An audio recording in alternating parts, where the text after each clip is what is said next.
Hello everyone! I hope you are all having a lovely day. Hopefully this is not too loud, but it is a jam.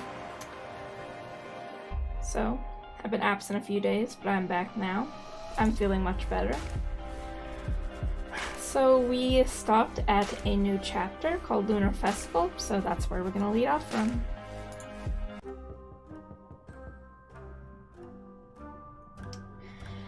I open my eyes to the incessant sound of fists banging hard on my door.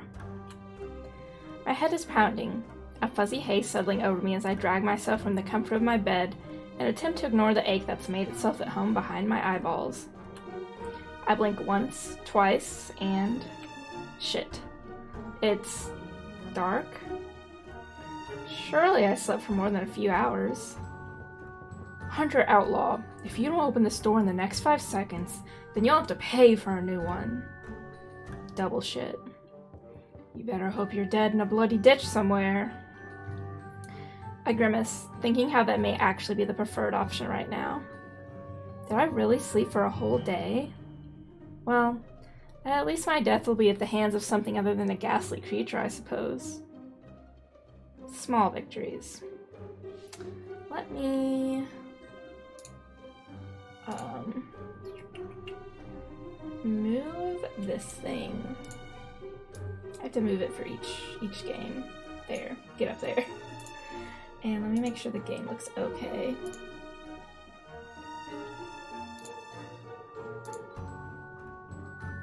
Okay. That should be good. Let's put that back where it came from. Alright.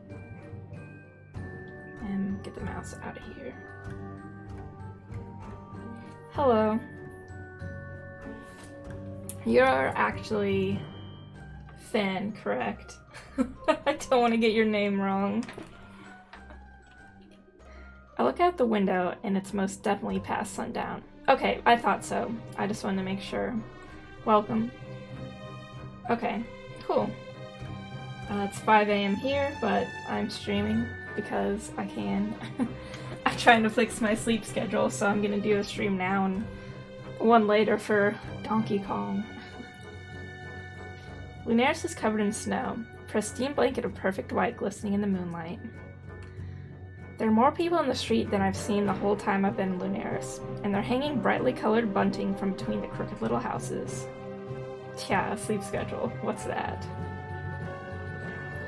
Another knock, quieter this time. I have things to do, important things. I can hear you in there, you know. The thought of opening the door and seeing August ready to tear my head off is less than appealing. Especially when I probably look like I've been dragged through a fey nest and left for dead. I gather my wits and shout as cheerily as I can muster. I'll be down in 5 minutes! A series of incoherent mumbles comes from the other side of the door, followed by a clack of heels as they walk away without much of a fight. I have the feeling I'm in a lot of trouble. Wonderful. Oops. The wolf is full to the brim with red-faced patrons, all wearing far fancier outfits than the usual uninteresting garments they tend to sport. I see August scowling in the corner, but I almost don't recognize them out of their uniform. They spot me, and I can almost feel my blood freezing as that ice-cold gaze fixes upon me. I thought you were missing. I almost had a search party sent out for you. We figured out how to do this last time. There it is. Damn, look at those thigh-high boots. King. Or non-binary royalty, I should say. I stan August. Right now my vote for love interest is August, but we'll see. We thought you were missing. I almost had a search party sent out for you. Let's just flirt. You look good. I catch myself staring as August impatiently taps their foot, waiting for an apology. They look different, more relaxed, and far more approachable. It certainly doesn't help my growing infatuation with them. You look different. Amazing, actually. Their foot stills, a dark brow raising what I'm hoping is interest.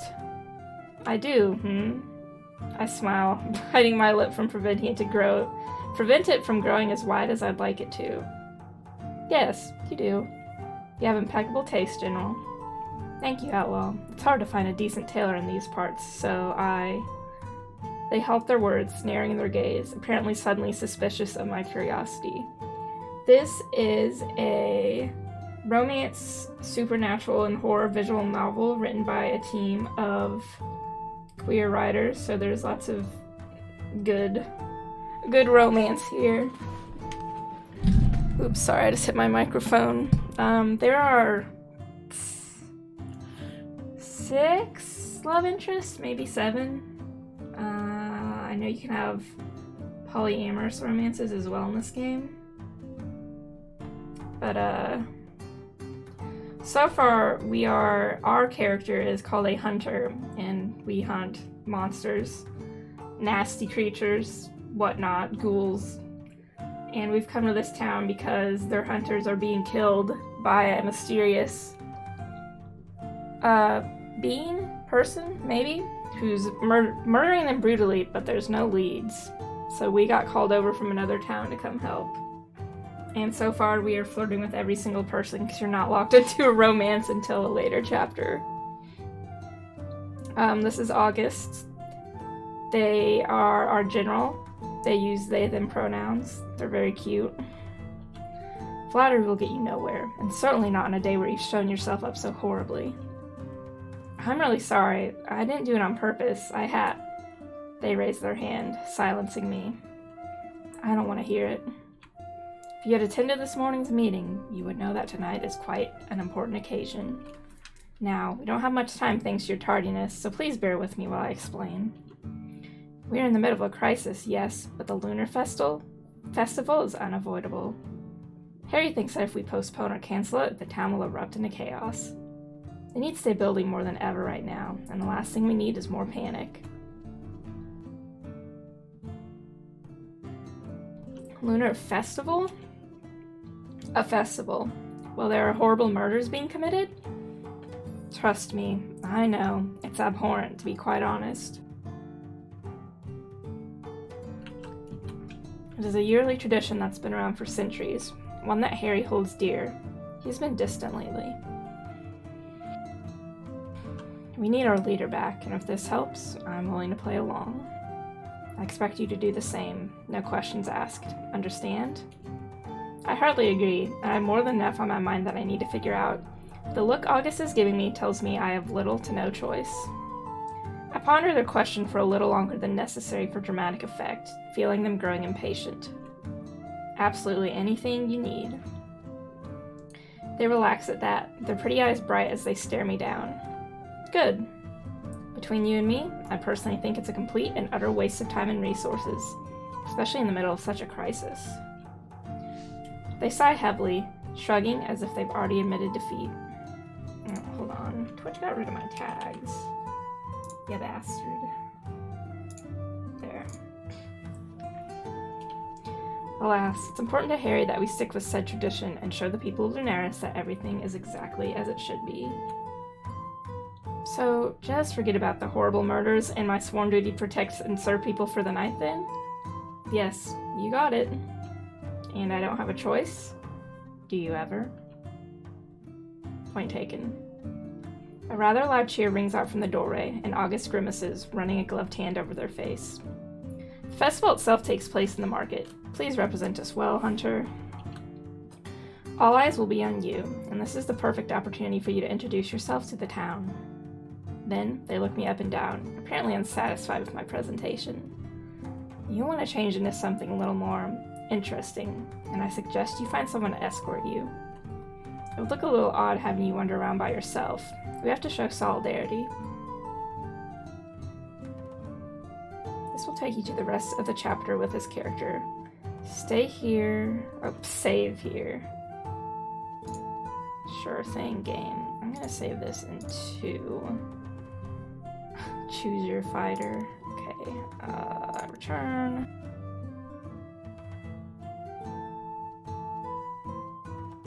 We can stay with August or find one of these folks.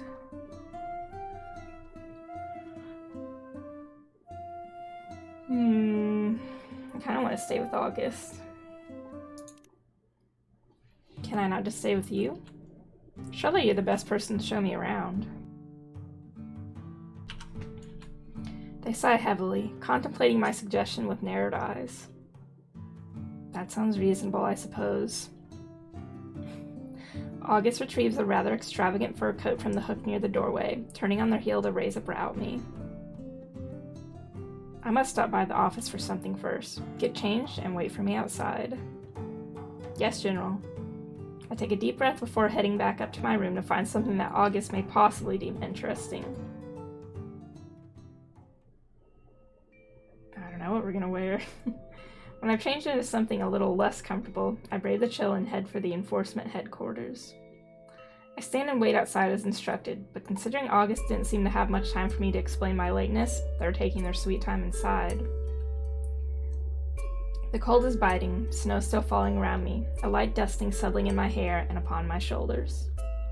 I sigh, teeth chattering as I lean back against cold stone, rubbing my palms together in an effort to generate even the slightest bit of warmth. The town looks enchanting beneath the lush blanket of white, and the distant sound of music and laughter makes me feel strangely at home. I wait a little more, withstanding the cold and boredom as long as I can. August doesn't seem to be appearing anytime soon, so I decide to head inside. The winding corridors are quiet, dark, and an eerie blue light catches my eye as I turn the corner to find August's office. There's an unnerving buzz, a low, electric hum. A dull glow radiates from the walls that surround their door, as well as the door itself. There's a formation of strange, messy lines binding through the plasterboard and wood, no apparent pattern to them. I can hear August moving around inside the office, and my momentary panic that they're in trouble subsides. I sense no danger here, just power. Magic. Duh, we're gonna flirt. It's speaking to me, the faintest of whispers. I find myself transfixed, reaching forward with little thought to push the door open. The sight I'm met with is nothing short of incredible. The walls are glowing brightly, luminous veins of magic pulsing with life. August sits at their desk, toying with the ends of their silvering hair, lost in quiet thought until the click of the door closing startles them. They stand quickly, a look of both shock and slight embarrassment on their face. Outlaw, what are you doing here? I asked you to wait. They open their mouth to protest further, but they pause, watching me as I take in my surroundings. I've never seen anything like this. I walk over to the roaring fireplace, reaching out to run my fingers over the elegant patterns that surround the mirror that sits pride of place above the fire. I feel a delicate shock sparking through my fingertips as I make contact, but I don't pull away. Instead, I trace the swirls, the curves, closing my eyes and drowning in the feeling that flows through me. I feel alive, and possibly connected to something or someone. August draws near to me, a bright flush painting their cheeks, the tips of their ears, their chest. They pause again, taking a deep shuddering breath as I continue to follow the path of magic. They close their eyes for a brief moment. When they open them again, they appear more relaxed, more composed. Hello, Lord Nav.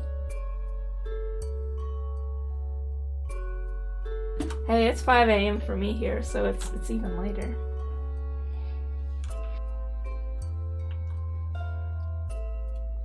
They join me in looking at the patterns, brow furrowed. I spend so much time here pouring everything I have into my work. Thanks to that, my magic, it's been a little unstable lately. They clear their throat, swaying where they stand as I remove my hand from the wall, averting their gaze almost shyly. It's not dangerous, I just don't know how to make it stop. It is late for me, Nav, but I'm trying to fix my sleep schedule because it got a little messed up this week. I wasn't feeling so well. So I'm gonna have a late night stream right now, and why is the chat so far over? A late night stream now, and then we're gonna do a 2 p.m. stream, and hopefully things will be back to normal after that. Then don't. They look at me with wide eyes, a small smile crossing their lips. Don't? That's simple? I find it so shameful that I cannot control it. My fingers twitch at my side, and I feel a desperate urge to reach out and touch the bleeding magic once again, as if compelled. There's no shame in being powerful. You should embrace it. It's part of who you are. Their eyes shine as they fix their gaze with mine, a stunning mixture of vivid blue and swirling violet. Part of who I am? No one has said that to me in a very long time. Your magic is beautiful, unique, just like you. Their gaze does not waver, and for the first time, I feel a certain sense of calm rolling off them in generous waves. Thank you, Nav. I hope it gets fixed too, because I'm tired of having you mess up schedule. They take a deep breath, brushing their hands over the front of their perfectly unwrinkled shirt. Thank you. I don't really know what to say. We'd better get going. I wait for them to grab their coat, the fire left to die in the hearth. Hearth? As I follow them out the door, I turn to check on the magic one last time. It grows brighter for the briefest of moments, flickering and snuffing out like a dying star as August steps outside.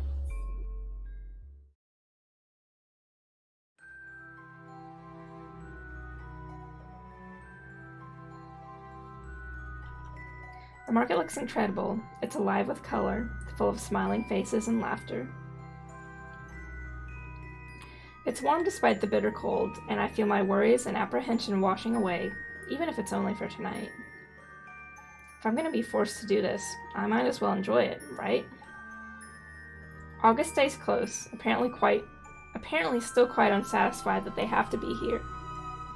Ugh, isn't this awful? Everyone is so happy, going about their evening as if our people aren't being slaughtered.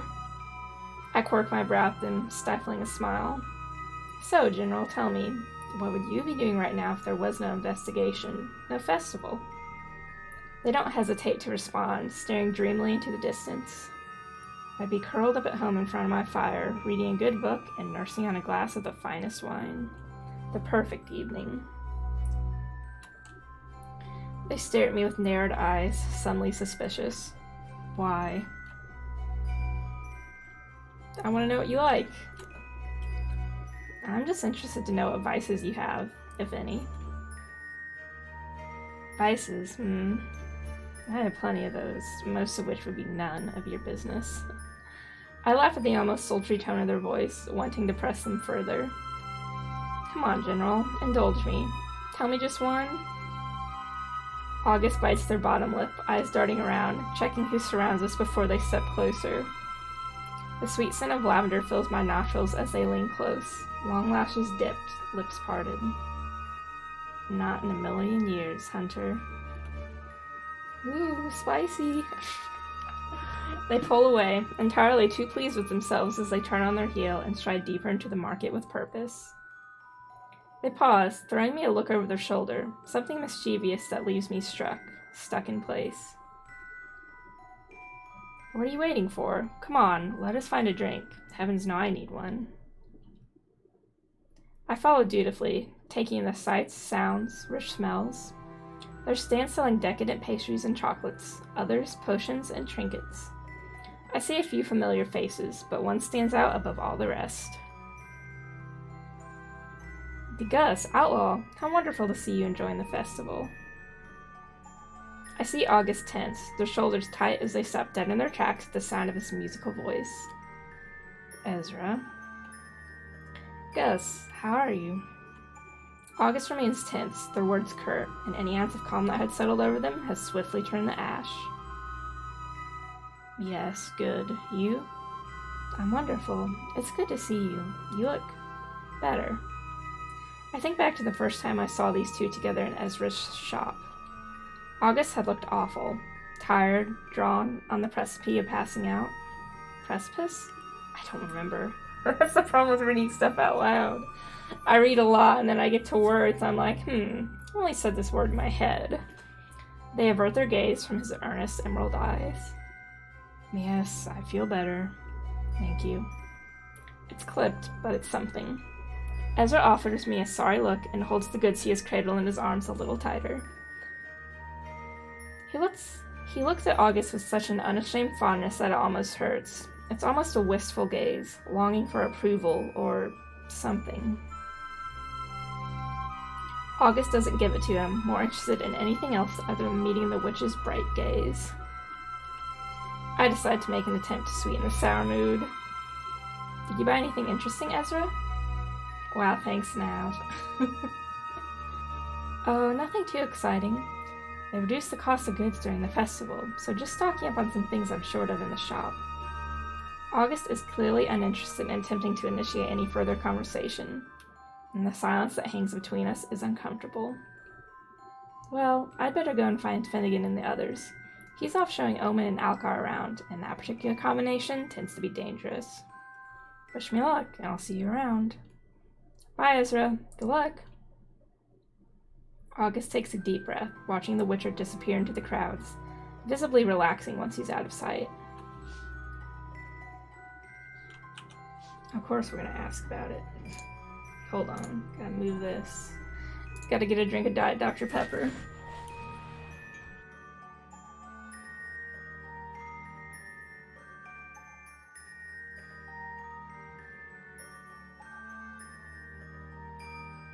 We're playing a visual novel, which means we're nosy, so we're gonna ask about Ezra. The tension between them baffles me, and I'm more than a little curious to find out what's caused it. I can't possibly fathom Ezra doing something to warrant August's obvious anger. All I've seen of him so far is that he's kind, genuine. I don't mean to pry. Yes, you do. But what happened between you and Ezra? August purses their lips, narrows their eyes. That's prying, though, isn't it? What happened between Ezra and I is in the past, but guilt still lingers, on my part anyways. He seems to care for you a great deal. August looks off into the distance, fiddling with the sleeve of their coat. He's always been a foolish boy, but caring for me the way after I treated him is by far his most idiotic choice. We've known each other a long time, and I have my regrets. A heavy sigh, and they roll their shoulders, standing tall once more. Regardless, that's not something to be fixed in this moment. Let's move along. Even if I wanted to press it further, August turns and continues in their search for a drink stall, giving me little choice but to follow. August's expression brightens as they spot a little wooden stall at the very edge of the market, the rich scent of cinnamon and cloves in the air.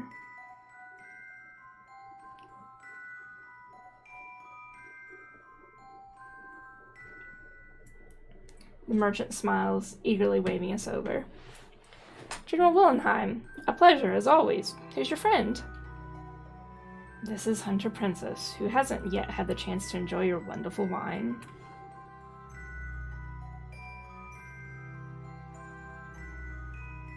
They turn to me, eyes bright. Would you like some? Yes, please. I'd love to. August's smile widens, and they turn to offer the bald man their coin. Enjoy the fireworks! Wine is one of the few alcoholic drinks I actually enjoy in real life. I like a nice red wine. Oh, excuse me. Got the yawns coming. We bid him farewell, handing me the steaming cup, a slice of orange, and a stick of cinnamon decorating the dark liquid. Now we can finally enjoy this wretched festival. I bring the cup to my lips and take a sip. The liquid instantly warms my insides, the rich taste of it lingering upon my tongue. It's delicious. Thank you, August. You're quite welcome. We eagerly cradle our cups, the warmth thawing our frozen fingers as we continue to wander through the market. The festival is in full swing by now. A band plays near the docks, people dancing and singing, and a rather large crowd begins to gather near where I assume the display will take place.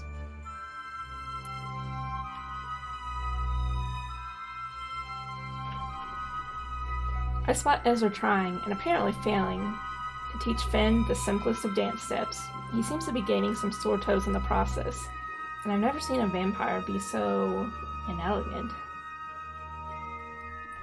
Omen and Alcar sit on a bench at the edge of the beach, sharing a bag of what looks like chocolate. Alcar shielding it with his cloak and a firm scowl each time Ezra glances over to check on them. I smile, finding myself warming to this strange little town and its odd inhabitants more and more by the day. The people aren't bothered by their presence? I nod towards Ezra and his company. Sometimes. Casimir's harmless until he's not, but he's been a valuable ally to us, and Harry respects him deeply. He offered Harry and I, his hunter, a lot of assistance with some particularly nasty cases back in the day, specifically the elimination of Leviathan Casimir. I know that name. I should imagine you do. He wreaked havoc across both Aclea and Estria for centuries. And Finn was in his clan? Finn was his. Levi sired him. I let my gaze wander to the vampire, wondering how someone with such a nefarious sire could have turned out like him. I like to believe that he's changed, that he merely went along with Levi to survive, but never let down your guard. I look at Alcar next, remembering how the townsfolk responded to him in the tavern. And what of the Lycan? They were quite hostile towards him at the Wolf the first time I met him. We've got our eye on him, but he behaves when he's around Ezra. People feel more at ease seeing them together, I think. I nod, watching the gentle way Alcar interacts with Omen. Is Piper here? I told her she had to be. She's acting as guard. No night off for her, then? Piper doesn't do nights off, or days off for that matter. She has her flaws, but her work ethic is admirable.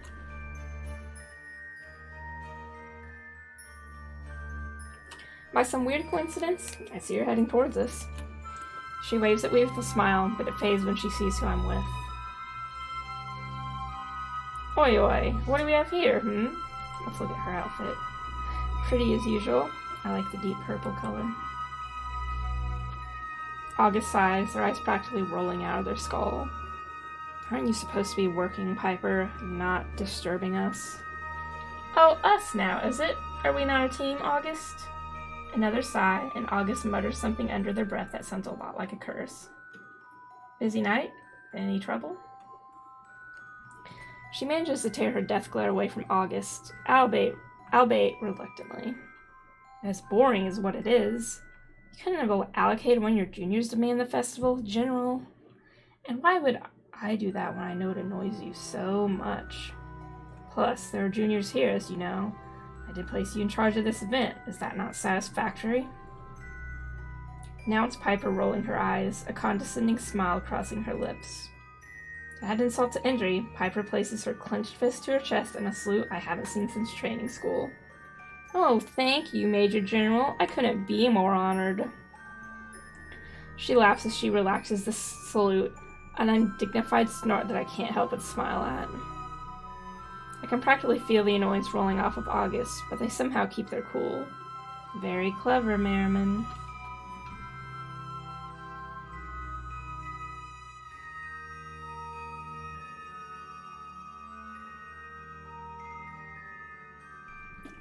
I hear our names being called, a familiar and unmissable figure emerging from the crowd. At the sound of his voice, Piper grimaces. As much as I'd love to stick around to listen to you and Harry kiss each other's arses. See you around, outlaw. She clenches her jaw, offering August a goodbye through gritted teeth. Enforcer. A mere moment later, Harry takes her place. Augustus, outlaw, how wonderful to see you enjoying the festival. Ah, I see you've been convinced to try the awful drinks that Augustus seems to like so much. He offers me a wink, his eyes sparkling. You're far braver than I. How are you, Harry? August looks at him with an obvious fondness, but there's concern in his gaze, and their gaze. Glad to have the night feel normal again, however fleeting that might be. I trust that you're enjoying the festival, outlaw? It's hard not to with August. My gaze darts to August, a warmth blooming in my chest as they smile at me. I have the best company, so it's hard not to enjoy myself. Harry notices our exchanged glances, and I see his smile widen exponentially. I couldn't agree more. Augustus is quite special. August rolls her eyes, but their cheeks turn a brilliant red. Stop teasing me. I can assure you I'm not teasing. I mean it wholeheartedly. Stop being so stubborn and accept some praise for once. August fixes my gaze, and it almost feels like Harry isn't here, just them and me. I'll try. Anyway, sorry for the flying visit, but I better get going. I have a speech to give. You two take care now, okay? I'll see you in the morning. Harry's smile twists into something more playful, and he gives me a pointed look. I trust you'll actually be joining us this time, Outlaw? I return their smile, albeit a little sheepishly. I apologize. It won't happen again. I have a good explanation, though, and one that I look forward to discussing with you both. We'll see about that. Harry scoffs, amused by August's attitude. I'm sure you do. Now, farewell both. Enjoy the show. So, these fireworks are apparently quite prolific. August's face twists into an unamused expression. I imagine you'll be thoroughly disappointed, unless he's wrangled some of the witches to enhance the show, that is. Actually, we better go and find a spot. We find a seat near the edge of the crowded beach, the area falling deathly silent as Harry makes his speech. He talks of perseverance, of community, and without directly mentioning the horrible things this town has had to endure, he inspires hope. I look at August, but their expression is unreadable as they stare at the blackened ocean. I wonder what they're thinking. Watch August. The fireworks begin, an incredible display of vibrant colors lighting up against a sprawling canvas of shimmering stars. I smile as I hear the excited giggling of children and adults alike. But, as others may be distracted by the vivid sparks, I find myself watching something else. Something far more beautiful. I turn to look at August, colors flashing across their face, lighting them up in the most perfect way.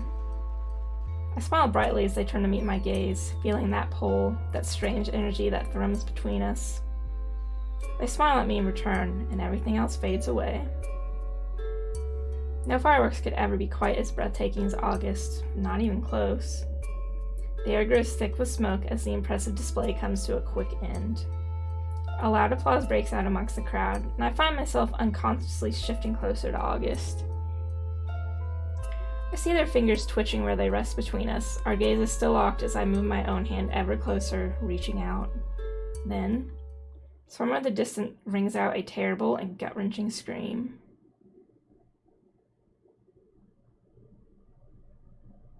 Well, it's a bit of a weird place for a CG, but I'll look at it. End of chapter. Chapter 3, Night Terror. Warning. Any dialogue options labeled fight in this chapter will contain scenes of violence and have mentions of blood.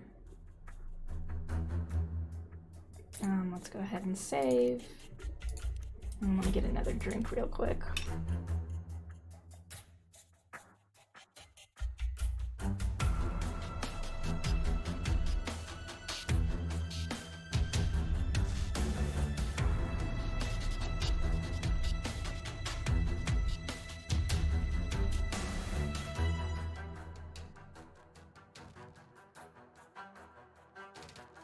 The cold winter wind whips against my skin as I run as fast as I can, sinking deeper into the ominous woodland that surrounds Lunaris. I'm hot on Piper's heels, and she's determined, focused, as am I. There's nothing like the hunt. The way my instincts drive every feeling, the way my every thought is hyper-focused, fixated on winning and only winning. I can think of nothing else but finding the source of the distress, a terrible sense of dread swirling deep in my gut. The woods are teeming with every hunter and enforcer Lunaris has to offer, each and every one of us silently hoping that this isn't what we think it is. That it isn't the fifth victim we've all been expecting. Another of our comrades targeted and slain so brutally and without an apparent motive. Killed simply for doing their job, protecting humankind. My feet pound the forest crisp grass, tall trees with gnarled branches that curl inward like talons, almost naked from winter's grasp looming high above us. I spot eyes glowing in the darkness, but quickly realize they're carved messily into the rickety tree trunks. They glow ominously, and as another gust of wind blows, I swear I see them blink. I make a mental note to remind myself to return to investigate, but I'm sure they're nothing new. Not in a town like this. Piper skids to a stop, her fingers diligently hovering just above the handle of each of her daggers that sit safely in the holster at her back. Do you hear that? A quiet but obvious whisper echoes among the trees, a painted groan from something unquestionably inhuman. A creature. I did. Her fingers twitch, so do mine. Eyes narrowed, every sense razor sharp and zoned in on that singular point. It feels young, inexperienced. It's beneath our skill level, beneath us. She says it with such confidence, but her guard is still firmly up. The duo of wide-eyed hunter sergeants that had been ordered to tail us arrive at our side, their cheeks rosy. Major? Piper opens her mouth to respond, but she pauses, looking at me.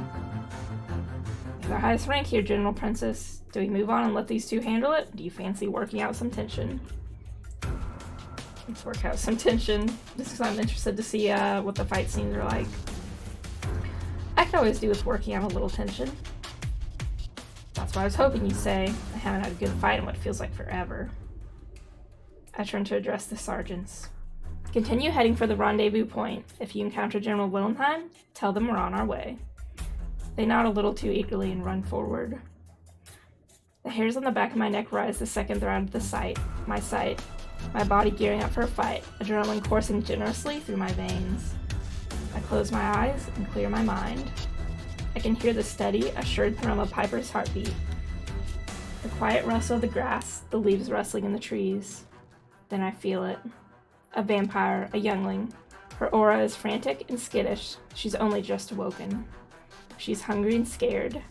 She's trying to hide. I smile.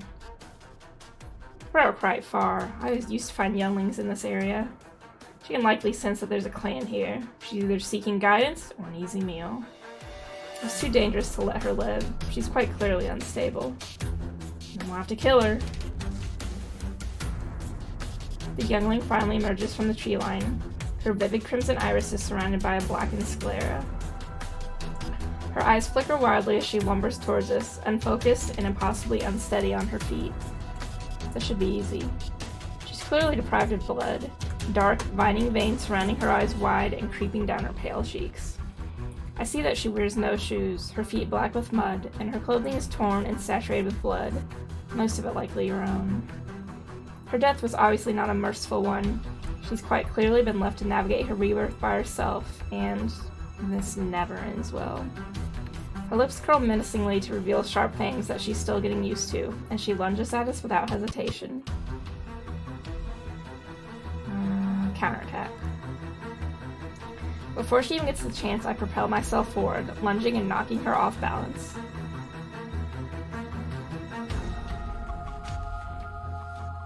I watch her stagger, her newly broken fangs bared as she scrambles on shaky legs to steady herself.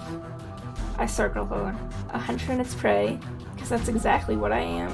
She doesn't stand a fucking chance. Piper shifts somewhere behind me, and considering we've never hunted together before, our instincts are perfectly aligned. She moves, I move. It moves, we attack. She tries to attack again, shrieking as she attempts to fling herself forward and attach herself to my neck. Not today, sweetheart. I grab her arms, twisting her and holding her tightly as Piper sinks one of her daggers into her shoulder. The youngling screeches, a deafening sound that leaves my eardrums crackling. She thrashes as the silver burns her flesh, the smell of it turning my stomach. She tries to claw at the blade, leaving her fingers bloody, even more so than they already were. I tackle her to the forest floor, pushing her face into the dirt, my knee firmly lodged against her spine. The youngling screams as Piper forcefully grabs her hair, yanking her head back. She stares her down, tactfully avoiding the snapping of her jaw, and she shakes her head. She's gone. Put her out of her misery. We work in tandem to remove her head clean from her body. It's the only way, however violent it may be.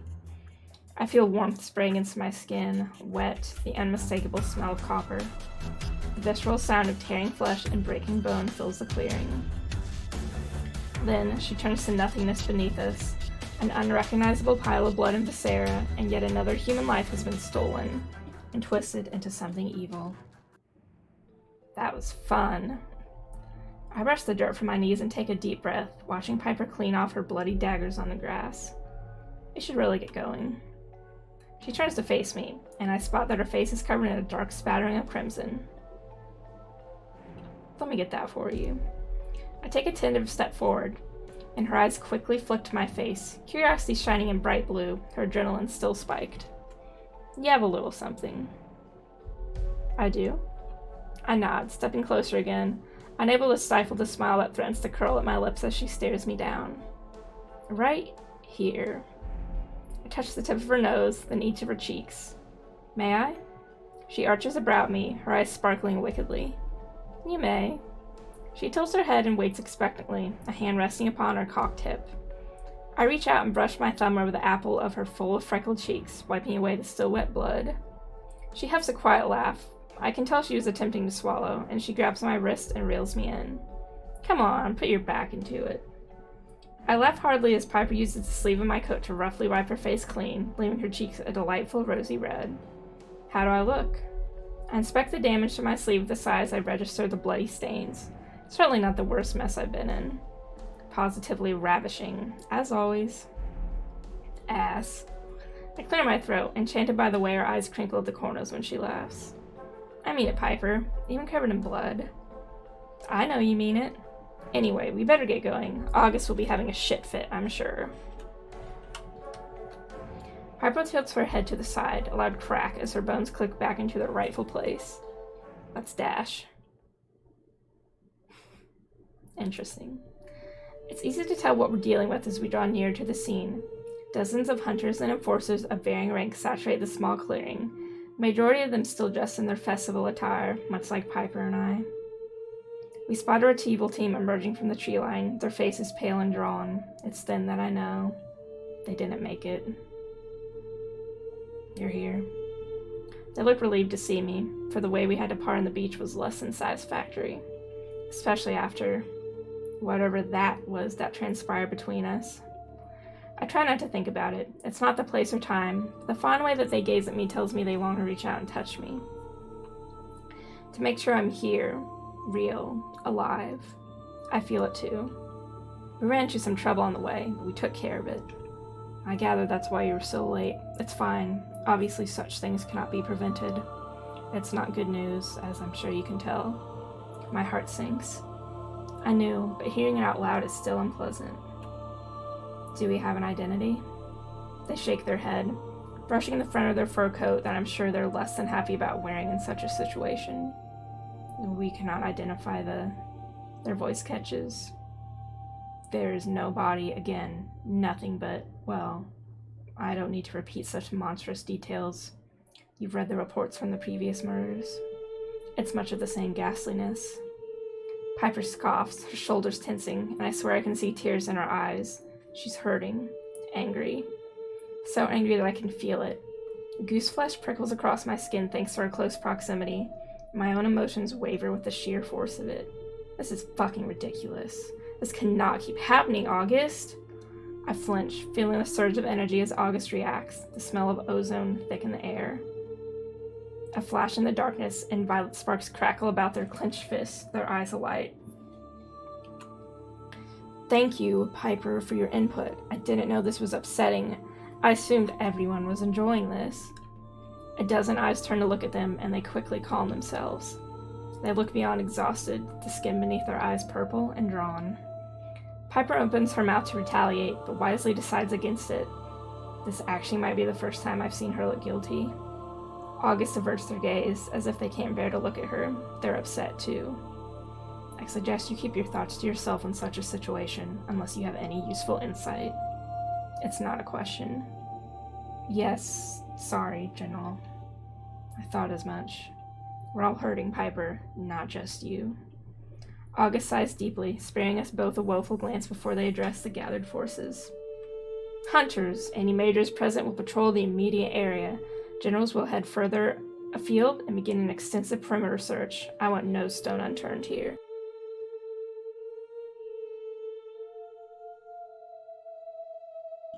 Any juniors need to get the hell out of here. You're not equipped to even think about dealing with whatever this thing is, and I won't be responsible for your demise. Anyone else present is to report back to headquarters immediately. We'll need people on the ground and town to reassure the townsfolk. I don't want this causing widespread panic. It's damage control time. There's a quiet, subdued mumble of yes, General, and they all dutifully begin to obey August's orders, disappearing in various directions. Would you like me to join the perimeter search? No, I'd like you to go home. Leave this to the others. We need you ready for anything that may transpire overnight. Of course. Piper fidgets, uneasy. What? You're a major, aren't you? If you were listening, you'll know what I asked of you. The tension between them is yet again immensely unpleasant. Of course, General. She should have expected such a response. I wonder if she'll ever learn. Or maybe she's hoping to rile them. I can no longer tell. Piper throws me a quick, pitiful glance before she glares at August and turns to join her comrades. Later. August massages their temples, inhaling sharply, swaying where they stand. I notice their hands are shaking, and I unconsciously take a step towards them, fearful that they may pass out. They hold out their hand, a signal for me to stop. I'm fine, really. General, I appreciate your concern, Hunter Princess, really. Anything that ails me is my own fault, and mine alone. Now, please head back. I mean it when I said I need you rested. You'll be the first to hear if anything significant happens. I'll send a messenger to retrieve you when the victim has been identified. Of course. Good night. Stay safe. If you think I'm staying out here in this another second, you're sorely mistaken. I have a mountain of paperwork the size of ABAC on my desk. Farewell, outlaw. I take a final look at the scene where the enforcer witches have cast their matrilights over a bloodied patch of grass, leaving them to their work no matter how much I long to investigate. After that outburst, it's best not to question my enforcer's request. I bow my head before I turn, eager to get out of here. As I head back through the woodland, I notice how eerily silent it is. A strange sense of calm washes over me, then a whisper. Harry. I stop dead in my tracks, my hand hovering over my weapon. I see nothing, feel nothing, no matter how hard I concentrate. Then I realize the voice, that familiar yet subdued ache, begins to creep into my temple. James?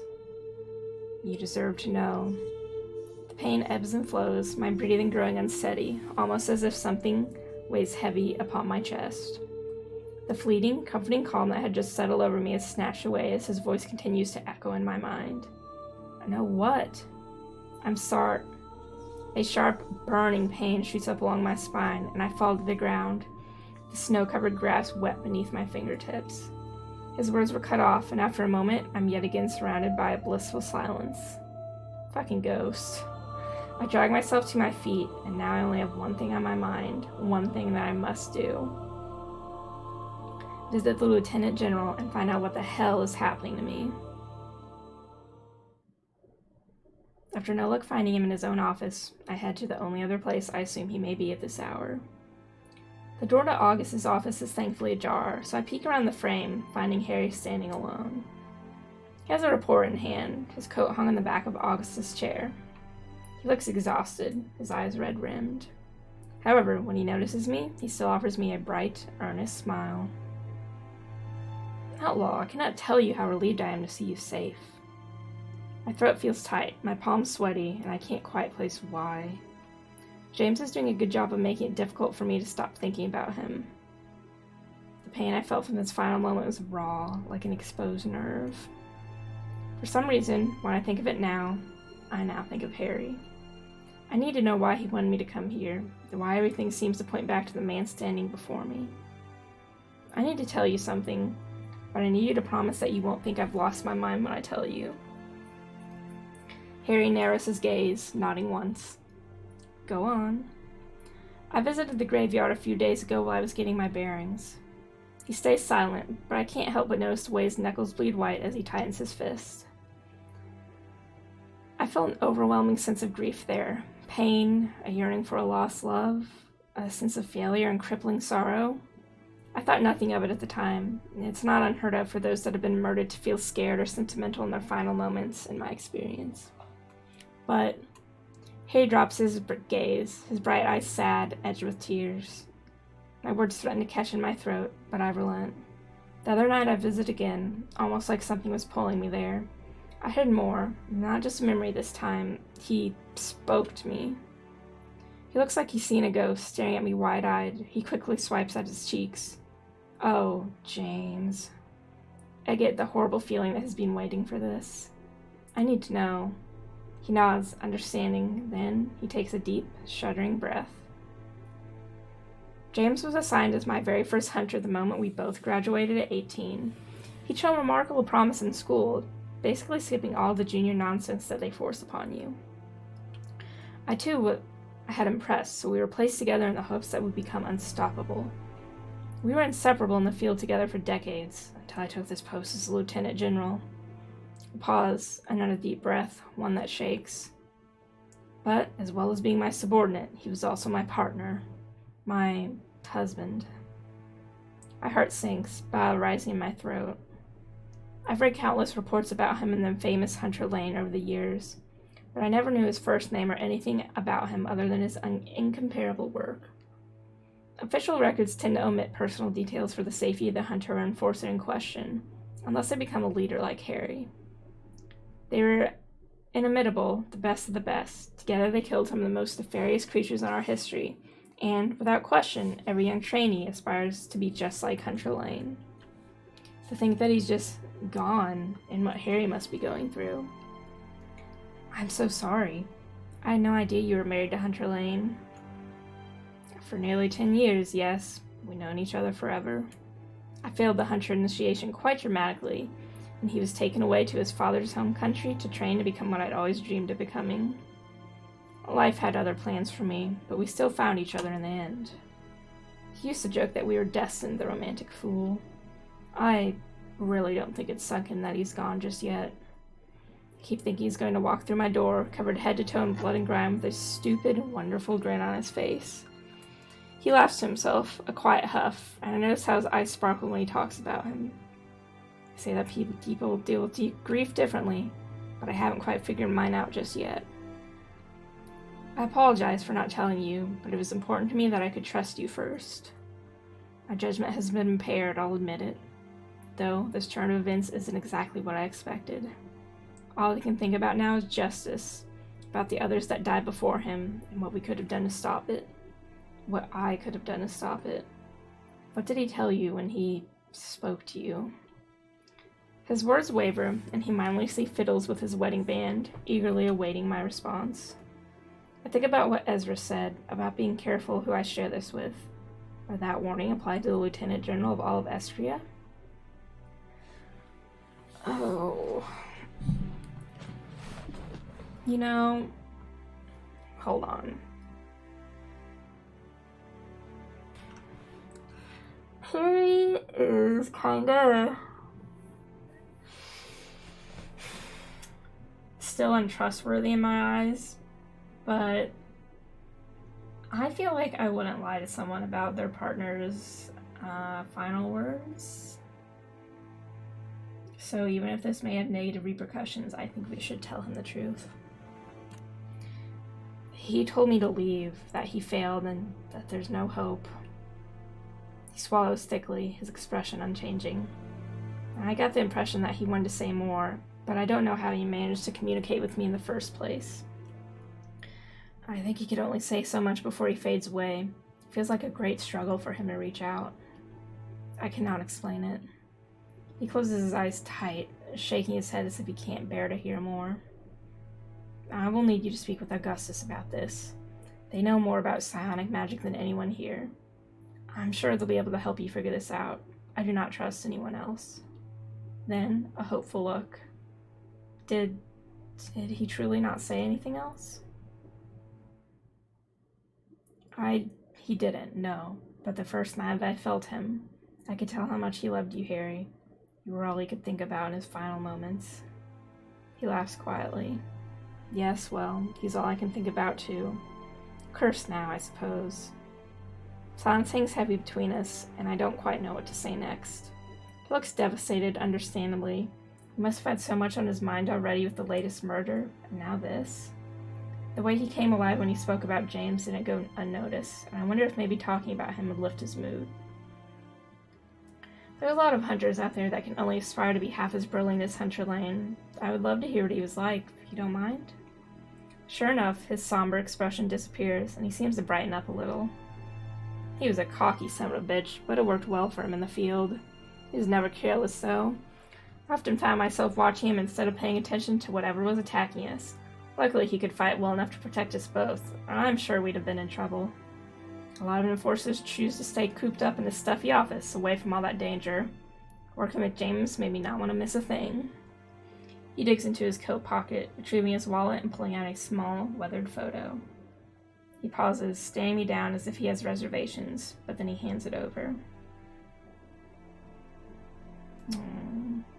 It's of him and James. They look young, beyond happy, and impossibly in love. Legit, I feel like I'm about to cry.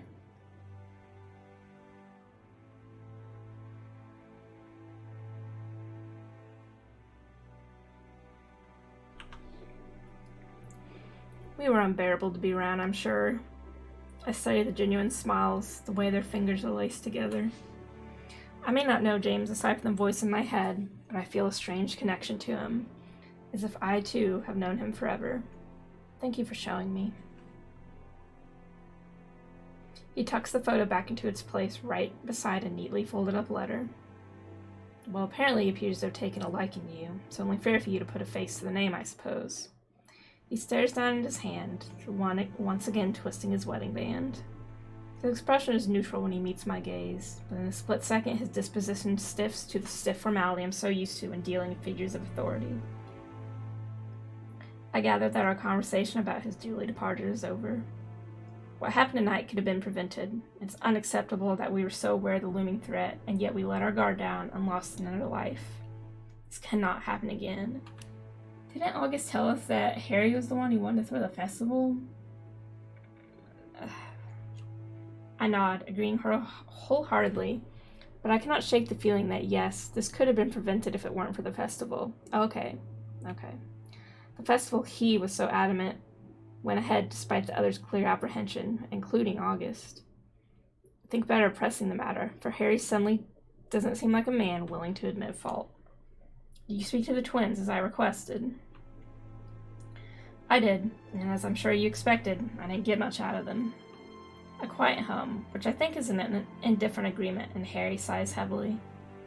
They are rather adept at both lying and sheer avoidance. I'm quite interested in speaking to the brother alone, though. There was something off about him, like he just didn't want to be there. I also came across a letter outside the building, one that was addressed to him. The language looked demonic. Harry nods, indifferent, and I wonder if he even heard me. He clears his throat and flicks his eyes to the side as though he has no interest in humoring me any longer. There's nothing more you can do here until we've identified the victims. Get some rest. It's late. You're dismissed, Hunter Princess. Though I'm used to being addressed in such a manner, I'd be lying if I said I wasn't perplexed by the shift in his demeanor. I chalk it down to grief, just like he said, but I can't help but feel like maybe I've disappointed him somehow. I turn and quietly leave. Snow is still falling as I step outside, and though the hour is late, there's certainly no peaceful quiet in Lunares tonight. The streets outside of headquarters are bustling with hunters, enforcers, and everything in between. I keep my head down as I make my way towards the wolf. I fall into a trance as I replay my conversation with Harry over and over, trying to pinpoint the exact moment that made him change his attitude so drastically. I'm snapped back to reality when I bump into something cold and hard, finding a pair of familiar golden eyes staring back at me when I look up. Ooh, doesn't he look cute? Outlaw, distracted are we? I step back, brushing down the front of my coat. I can see that his lips are on the cusp of curling to the side in a vaguely amused smirk. You could say that. It's been a long night. He offers me a sympathetic look, shoving his hands firmly into his coat pockets as a duo of enforcers pass by. They make a point to glare at him, and by proxy, at me for being near him. Finn dutifully avoids their gazes like a man who's had centuries to perfect feigning indifference to the way people like me treat him and his kind. I can imagine. His outfit's very nice. Glad to see you safe, Outlaw. We were all worried for you when we heard. Thank you, Finn. He turns to check that the street is now clear, turning back to me with a serious look. I and my clan patrolling the woods, all ensure that they're out until dawn searching if necessary. Anything we can do to help find whatever or whoever is doing this. I'm grateful for the assistance, and I certainly can't say I've ever had a clan of vampires as allies before. I'm optimistic that their help will be of great value to me, to us. That's very kind. After an indecipherable pause, Finn's expression drifts somewhere far away. You know, I was out there just now. I picked up a scent, something familiar. Familiar how? He steps closer, and there's a certain air of caution in the way he addresses me, as if he's unsure that we're truly alone. I didn't get to hang around. There are too many enforcers, but the blood on that stone we found in the graveyard at the scene of... A pause, apprehension clouding the way he looks at me. His next words are glum, as dead as his demeanor. Of Hunter Lane's death. He's testing the waters, if the way he holds my stare is anything to go by, waiting to see just how clued in I am. I know about him, Finn. I spoke to Harry just now. He might be a vampire, but the look that crosses his face momentarily isn't exactly subtle. He casts his eyes away from me, the frown that settled at his brow softening around the edges. He licks one of his fangs, thinking with a forlornness that suits him a little too well. I see. And how did that go? I shrug, because I can't really offer him anything else. I feel deflated, defeated.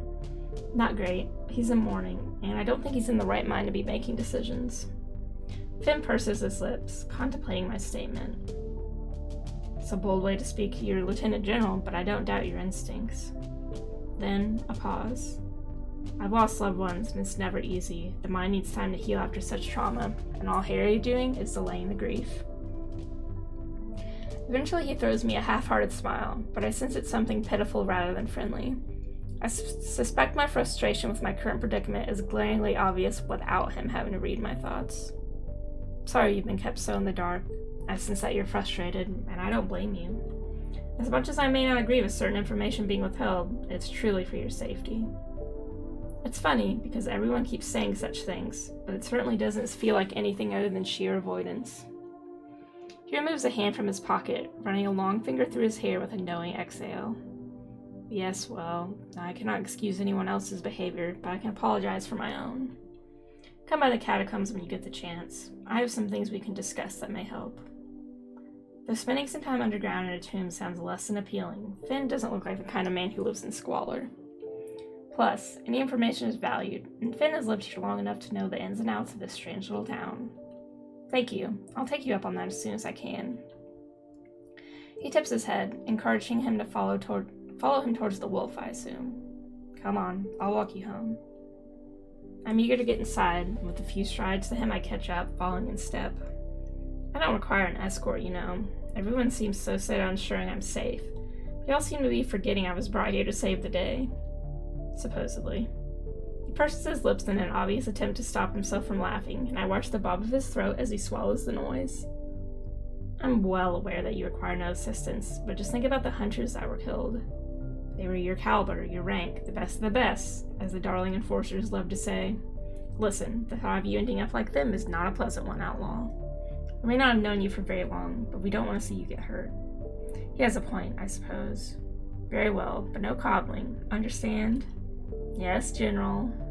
He laughs again when he catches sight of the dramatic roll of my eyes, sidestepping with a startling grace to avoid the elbow that I launched towards his ribcage.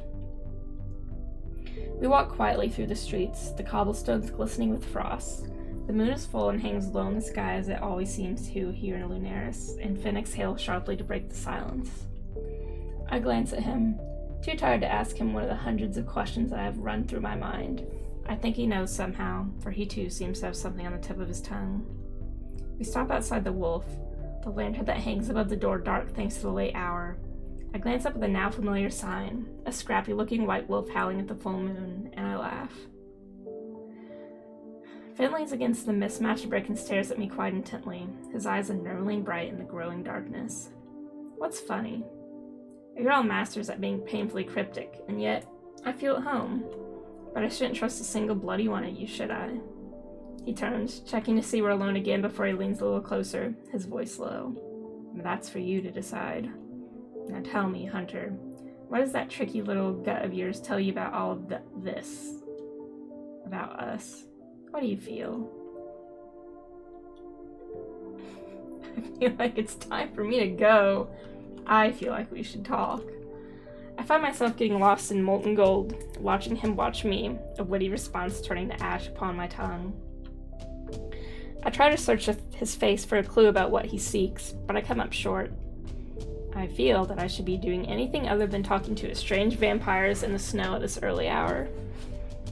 And yet, here you are. I sigh, joining him and leaning against the wall, my breath turning to mist against the cold air. Here I am. I wish I knew what it was about him that draws me in, besides the obvious. By all accounts, I should be overly cautious around such a creature, but Finn makes me feel more at ease than I thought possible. And I needed that tonight more than ever. I want to get to know him, to understand why my heart pounds so feverishly whenever he's near. I should head inside.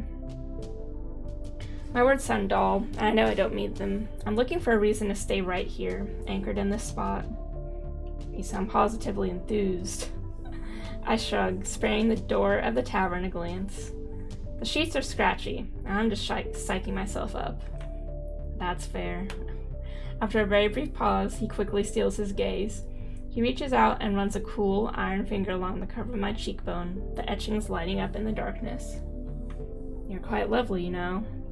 I cannot resist the impulse to tip my head in blatant invitation, the way wolves show submission, bearing the column in my throat to a man that could rip it out in the blink of an eye. His cool digit stops over the place where my pulse thrums furiously.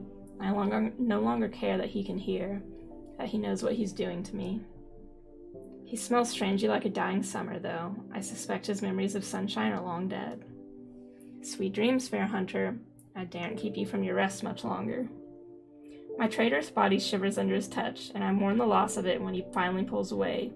He quickly stuffs his hands back into his coat pockets as if the temptation would be too much if he didn't. I take a deep breath and try to gather my wits. I can't seem to find it in me to mind. He smiles in that, and I sense reluctance as he pushes away from the wall, ready to depart. Alas, you have a town to save. Plus, the night is still young for a creature like myself. I sigh, staying closer than is probably necessary, craving contact of any kind as I watch his grin grow wider still. Right, I really should head inside though, I suppose. A pleasure, as always. And remember, if we've got your back, should we find anything of interest overnight, I'll come running. Daylight permitting, of course. Good night, outlaw. I return his smile, pushing the heavy door to the wolf open and praying it doesn't creak and wake the other residents. Good night, Finn. I watch him go before I close the door, only the light of the moon guiding his way as he disappears into the darkness. Alright, it is time for me to take a stretch break. If you can stretch, I recommend it. And if you don't want to or can't, try to do some desk exercises. Just roll your neck, look up desk exercises. But otherwise, I will be back in just a few moments.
Alrighty, I'm back.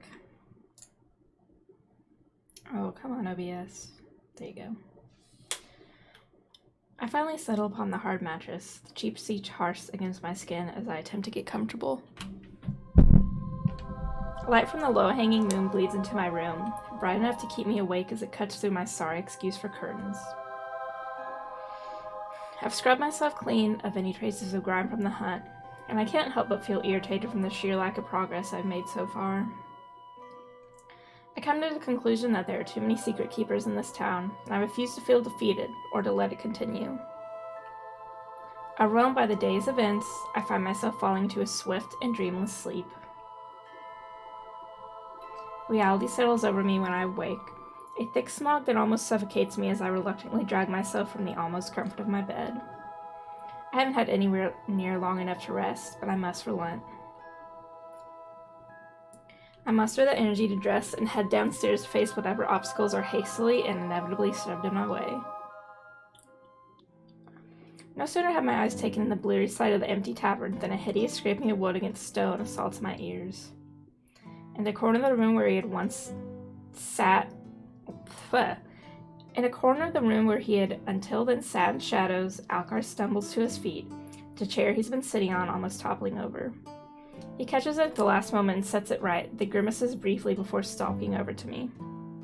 There's enough distance and enough time to see the hunch of his shoulders and the stiffness of his posture. For a moment I worry if he's hurt somehow. But as he comes closer, it seems more likely that he's only wary, perhaps? Not unusual, but with the commotion last night, it puts me ill at ease. Great. I've no need for supernatural senses to know this is going to be another pebble on the mountain of mysteries. Alcar looks a mess, but his feet unwrapped and covered in dirt, his clothes not much better. What has he been doing? Rolling around on the forest floor? Hunter, I need to speak with you. He doesn't sound like the aloof, cocky half-lycan I've come to know. Alcar speaks forcefully, but there's a tremor in his voice that's hard to miss. He sounds frantic, almost. Tail. What's wrong?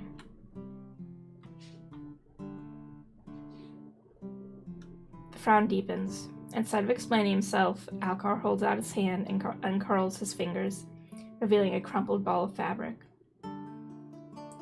For a moment, I stare at him and at the thing he's holding without comprehension. Alcar stares back, telling me he thinks I'm an idiot for not getting it, and I almost want to snap. Then I realize the distinctive purple under the dirt and the dried crust of blood, and my stomach drops. A hunter's sash. Alcar is holding a hunter's sash in his hand. Or what's left of it. The thing is torn to a sorry state, its original color almost indistinguishable under the grime. Carefully, I reach out to take it from him for a closer inspection. He looks down. It doesn't belong to the hunter that was killed last night. It doesn't belong to any of them. It's not right. The smell. I stare at him in disbelief, shaking my head as I feel the gritty fabric between my fingers. And who does it belong to? Alcar shrugs half-heartedly. In the tavern's uncertain light, his face is drawn, his eyes sunken, exhausted, I realize, with his tail flicks back and forth, back and forth. Impatience or agitation? It's hard to tell with him. All I know is that Alcar is telling the truth, if for no other reason than because he's too worn out for deception. I tried, but I couldn't tell. I searched all night with the clan, but we came up short. He looks over his shoulder, checking to ensure we don't have company. I have to be careful. I can't be seen with such things. They'll... A sharp exhale, and he admits defeat, shoulders drooping, ears flat against his head. There's as much bitter resentment in his voice as there is sulk. They'll hurt me again. I almost ask who, but Alcar's hand twitches towards his chest, drawing my eyes to the hidden brand that I know is there, making the unpleasant implication clear.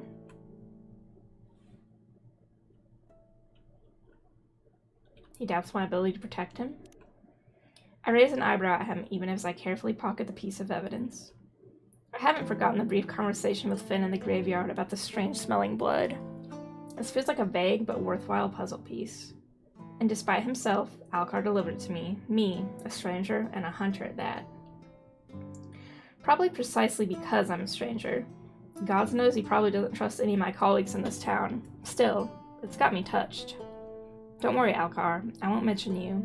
And even if they do try to give you trouble for it, they'll have to get through me first.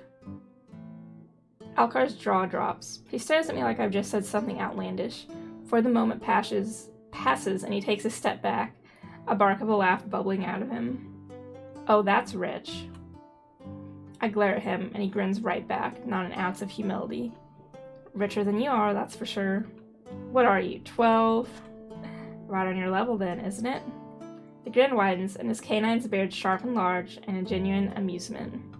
Alcar surveys me for a moment with his arms still crossed, but there is something else in his gaze now. After a moment, he laughs again, but averts his eyes. I don't miss that.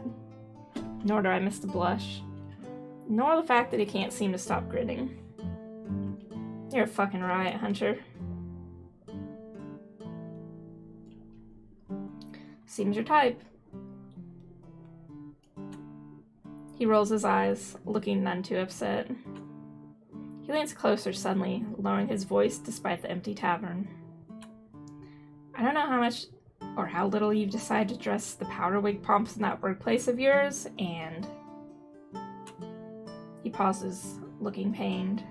And I said all that about not trusting anyone. I know, but just listen to me this once. Take that to Ezra, not your superior. He regards me with a beseeching intensity, eyes flickering across my face like he's looking for some sort of give, something he can trust. I don't know if I can give it to him. Alcar's concern for his own well-being, I understand. This is different. Yet I have no desire to bother Harry this morning, not after last night, and not over an inconclusive scrap of something that smells strange. August is another mystery altogether. Ezra does have a wonderful little shop full of witchy magic. In a town this small, I can only surmise he would be the one with the most tools at his disposal to suss out an analysis for something like this. It does make sense to go to him, which is all well and good, because Alcar is beginning to look downright fidgety. Alright, I'll go to Ezra with this.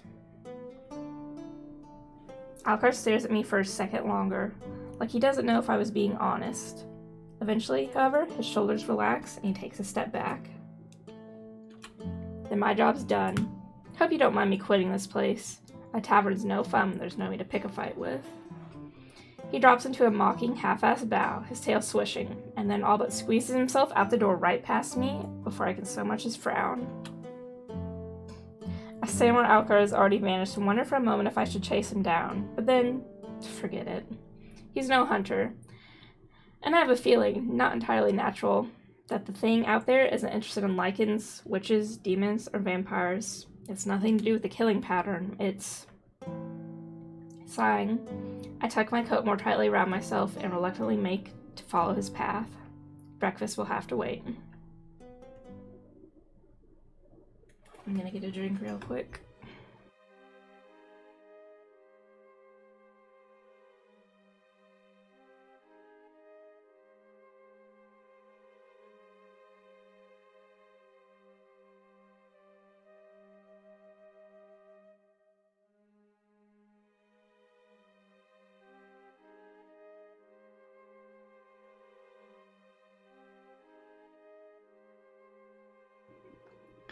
The shop is empty when I arrive, that comforting tinkle of the bell that sits above the door welcoming me. Jeez. Sometimes I read sentences and my brain just... I do really love the background in this area. It's very pretty and nice to look at. Ezra is nowhere to be seen, but I do smot a... Smot. Let me start over here. Ezra is nowhere to be seen, but I do spot a small white cat curled up at the foot of the shop counter. A curious creature, one that gives off the same soothing, magical aura as her owner, if I'm to make assumptions. The purple curtain that separates the shop and the living quarters twitches, and Ezra emerges clutching a cup of steaming tea. Outlaw, I'm so relieved to see that you're alright. This is a cute little casual outfit. The cat's ears twitch at the sound of his voice, and her eyes glow a vivid aquamarine as they lazily open. She stretches, sauntering over to him and parading herself in between his legs. He ignores her, moving to place his tea upon the counter. I heard that you had to depart the festival quite abruptly. We were all worried for you. I nod politely, offering him a clipped smile. I did, unfortunately. Well, I do hope you've had enough rest. You look ever so tired. Not that I'm surprised after an inevitably late evening. Would you like some tea? The sash feels heavy on my coat, and as much as I enjoy exchanging pleasantries with the witch, I'm here for a reason. I actually need your help with something quite urgent. You do? What is it? Both the cat and Ezra watch me intently as I retrieve the sash, the violet, bloodied fabric unfurling as I hold it up. The cat hisses, her hankles raised as she darts into the back room with little hesitation. That, paired with the look on Ezra's face, unnerves me, and I sigh heavily, exasperated as he rushes past me to lock the front door. Deadbolt and all. He faces the door, his palms splayed flat against the window pane. It glows a pleasant shade of blue as he whispers what I assume to be a ward incantation before he turns to join me. Though we're quite clearly alone, his voice is tactfully quiet. Where exactly did you get that?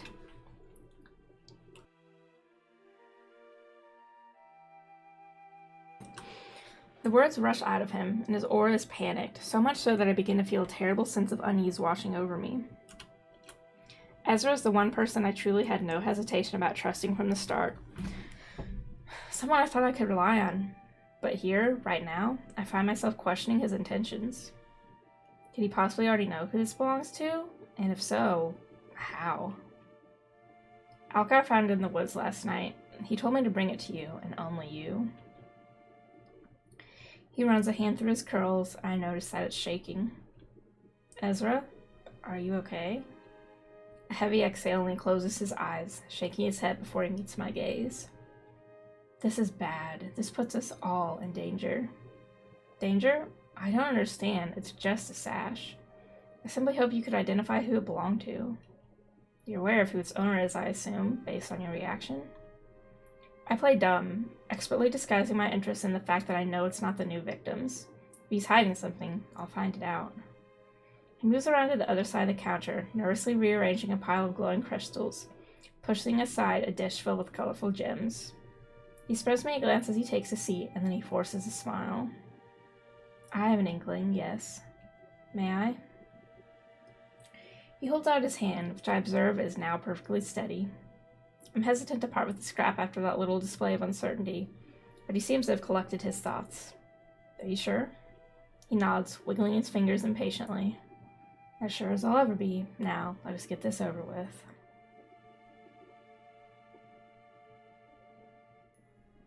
Ooh, he looks so pretty. Let's just enjoy this CG for a moment. So cute.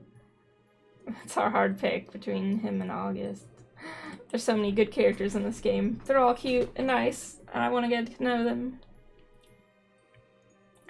As soon as the sash meets his palm, a bright emerald light emanates from his fingertips.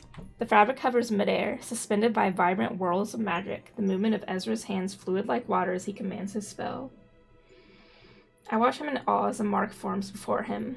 Indecipherable shapes shifting and changing, his eyes are alight, brighter than ever as the blood that coats the sash seems to pull away from the fabric, suspended alongside his magic.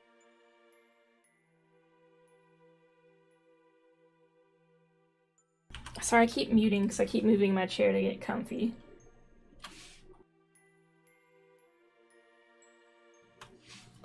It's beautiful, a truly impressive display, but I ensure I don't take my eyes off him for even a second.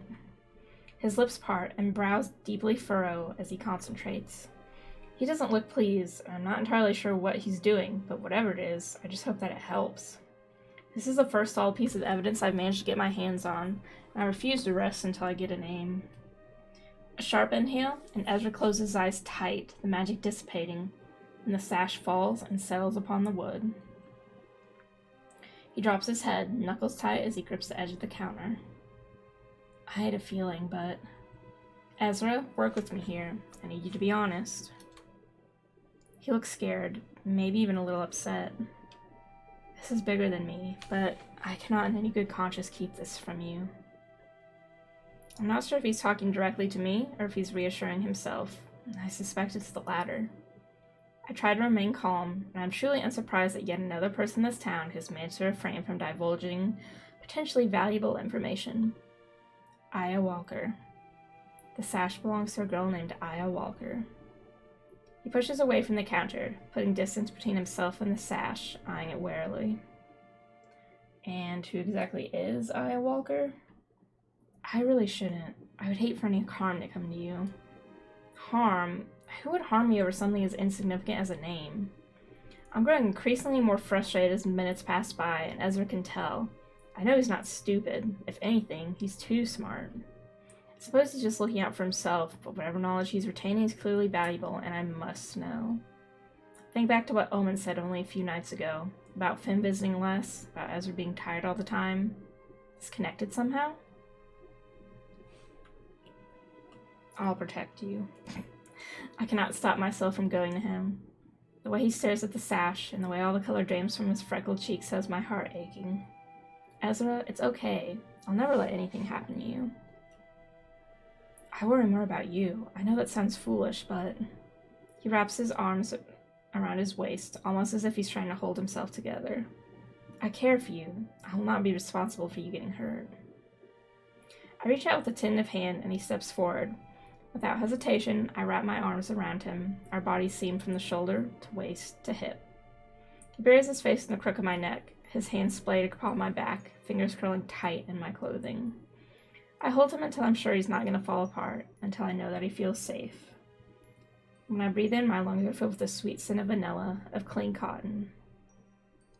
Thank you. I needed that, apparently. We reluctantly part, and I register the way his cheeks have darkened, his green eyes bright. Anytime. Ezra eventually shifts his weight, his breathing steadier than it had been, and he clears his throat. Aya, she was a general. A really lovely girl, and relatively new in town after being transferred. She was arrested quite suddenly, and no one outside the enforcers knows why. Hunters, especially of a general's rank, are very rarely thrown in the dungeons for minor transgressions. We're too valuable, so what does she do? I don't know what to do with this information. Young general being thrown into the dungeons is alarming, especially when there's no apparent reason. Treason, murder, unlawful torture. These are all things that I know hunters have been imprisoned for, but never without the public having full knowledge, for such events are not usually quiet ones. We have families, friends, we save lives. There must be something somewhere that tells me why she was stripped of her title and thrown into a cell. I take the sash from the counter and tuck it back inside my coat, and Ezra keeps a close eye on the movement as if it may jump out and bite him. She was our enforcer. Ezra throws me that look again, the one where he looks impossibly sad, reluctant. Gus. Of course, because I know I have enough on my plate already. He quickly scrambles to add to his statement, clearly not wanting me to think ill of August. Only an interim, though, while her transfer was processed. Her and Piper hit it off quickly, but she was gone before she had a chance to thrive. I take a step towards the door, and Ezra nervously follows. Where are you going? He looks like he wants to reach out and stop me, but he thinks better of it. I'm going to clear my head before... I don't know. I reach to turn the locks, then for the handle, watching his words shimmer and fade as he reluctantly waves his hand. Something begs at me to pause. Tell me, Ezra, why are you so afraid? A deep breath, then a steady exhale, and Ezra stands tall. Because I'm scared to learn the truth. I've only ever been looking for somewhere to settle, somewhere quiet and away from the things that gave me nightmares. I found that here. I found love, a family, and yet, nothing lasts forever? He shakes his head. Everything crumbles eventually. That's why I'm afraid. I just want a normal life. We stare each other down for a lingering moment, and I truly feel sorry for him, for everyone in this town. And I gather that associating yourself with the creatures doesn't grant you much peace? It does not. I drop my head, my mind swimming. People are dying, being thrown into dungeons. I've got your back, Ezra, just as long as you have mine. I thank you. Just stay safe. We need you.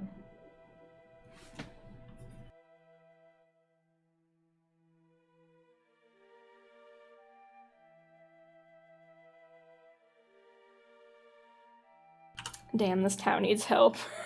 We already knew that, but... Chill air hits me as soon as I open the door of Ezra's shop and step outside. It hisses in my ears, piercing through layers like it wants to chase me back indoors.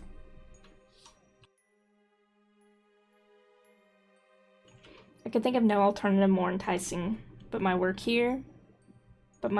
is done here and I must move on.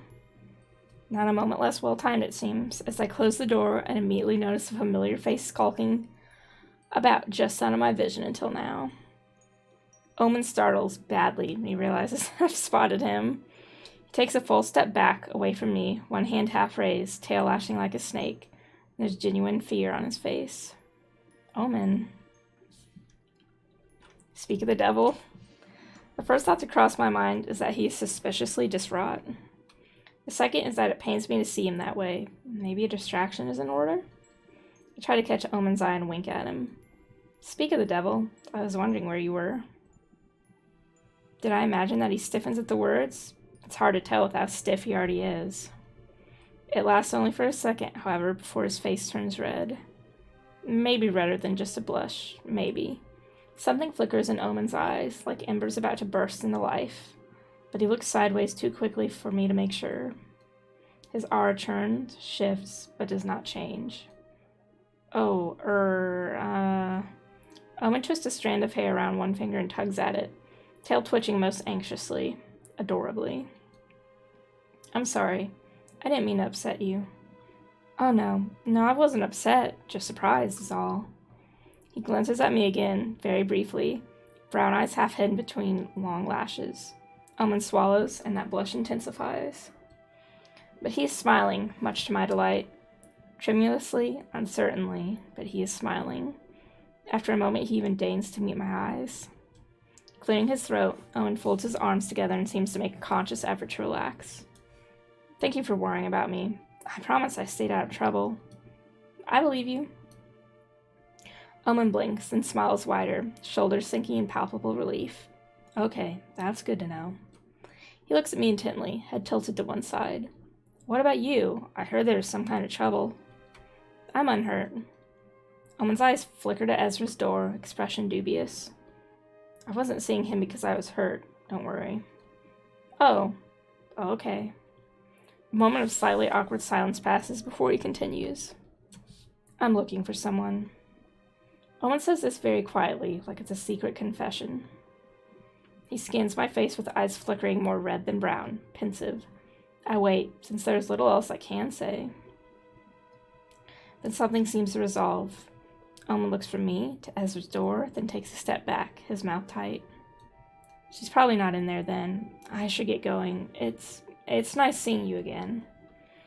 He makes to turn away. I don't know what moves me to act. Perhaps it's his aura, the way I suddenly, since it swell under his glamour, spot the wisps of flame trailing from his hair to the tip of his ears.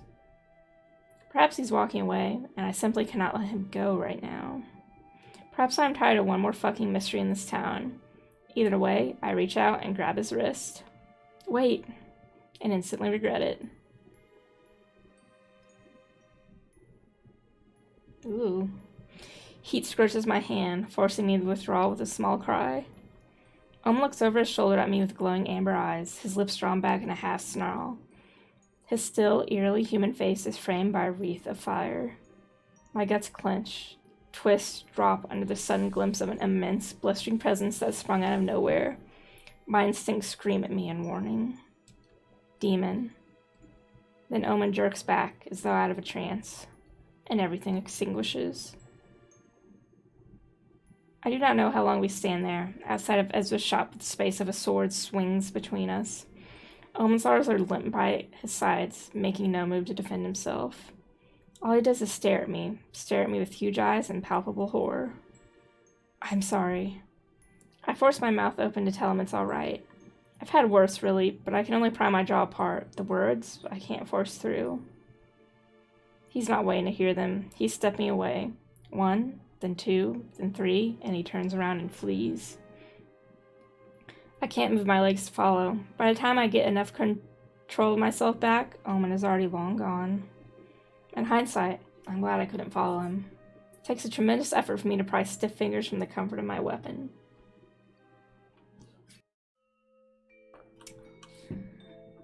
I'd say that one's our fault.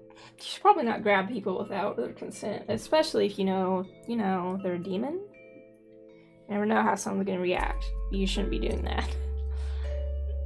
I've been sitting in my room with the wolf waiting for the sun to set, waiting for darkness to fall so I can carry out my next move. No messenger had come to summon me to headquarters, and neither had August come to bang down my door. I gathered that the identification of the deceased hunter is taking a little longer than expected. Or, many dark things crossed my mind, but I pushed them away. I meant it when I said that I'm tired of being pushed from pillar to post, kept in the dark. Enough is enough. If this town wants saving, then I shall do it on my terms. The door to August's office is thankfully unlocked. I'm pleased to discover that it's empty. Hold on for a sec.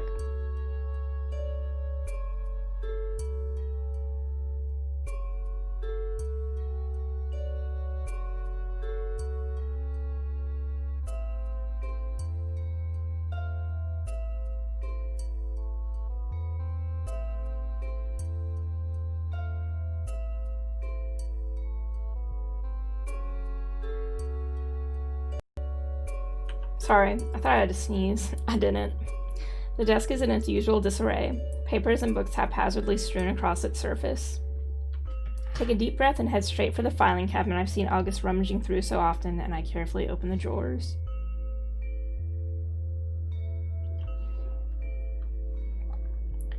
Apparently, Piper has her own, a whole portion dedicated to her hunt reports. An impressive feat. After much rummaging, I eventually find Aya's papers stuffed to the very back of the bottom drawer. If I didn't know what I was looking for, they'd have easily gone unnoticed. It certainly looks like August has tried to hide them, which only increases my suspicion. I find her transfer papers, a glowing letter of recommendation from her previous enforcer. Her records are clean, no discrepancies, nothing but praise. I see the words kind and thoughtful repeated multiple times. The only complaint, if you can call it that her enforcer had is that she was overly cautious. Then I find it. Her discharge paper, an obnoxious red treason stamped across the front page. In the blink of an eye, the whole office lights up and the door loudly slams against the wall.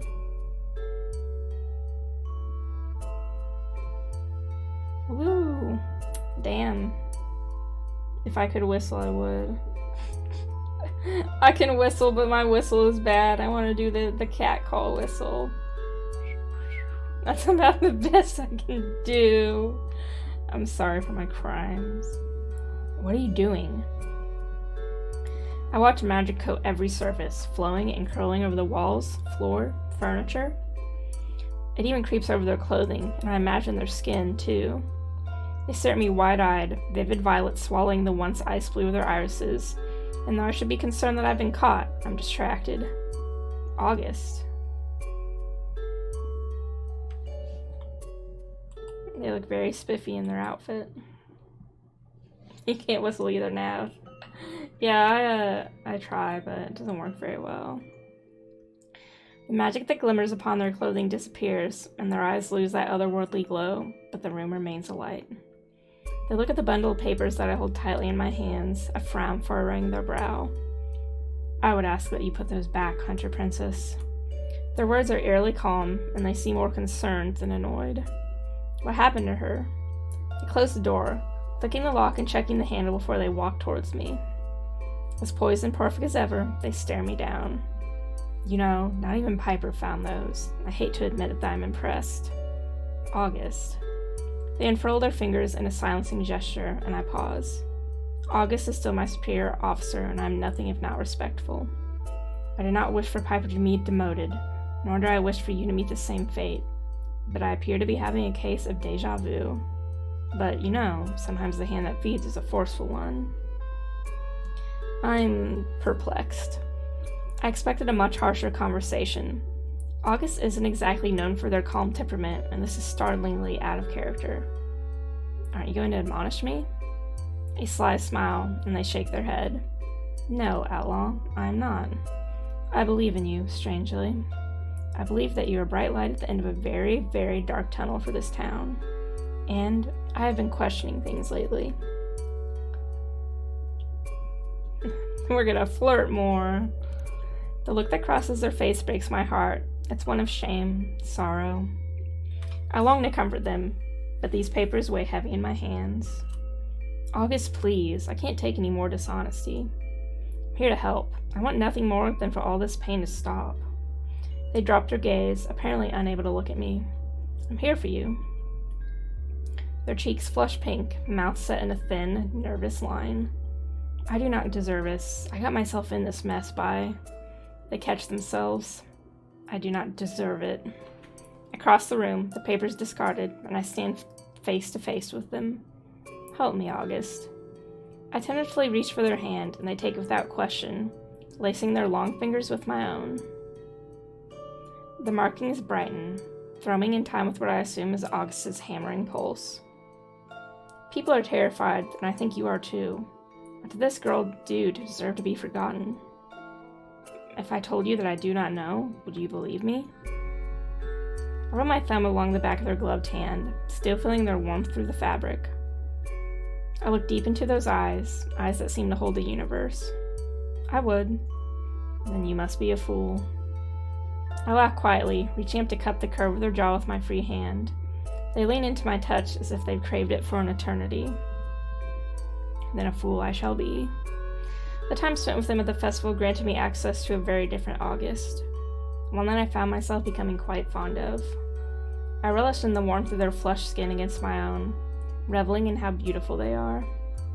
I'll always protect you, August. We can help each other here.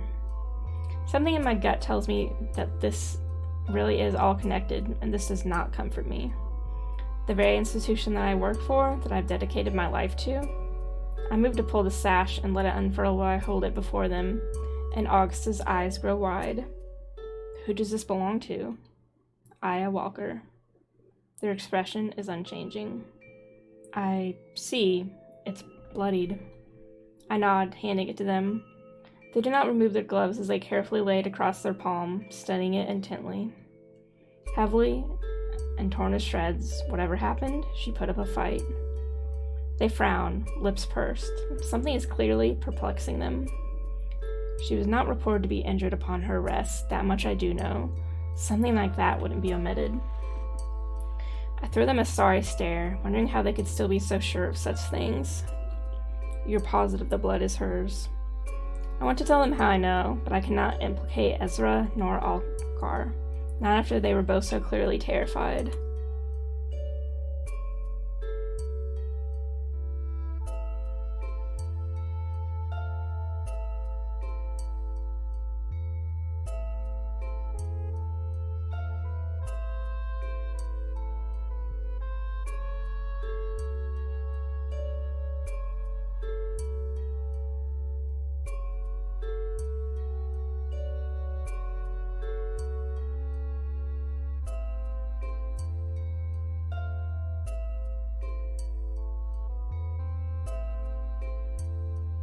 These people want to solve this mystery, but they're keeping so much from us.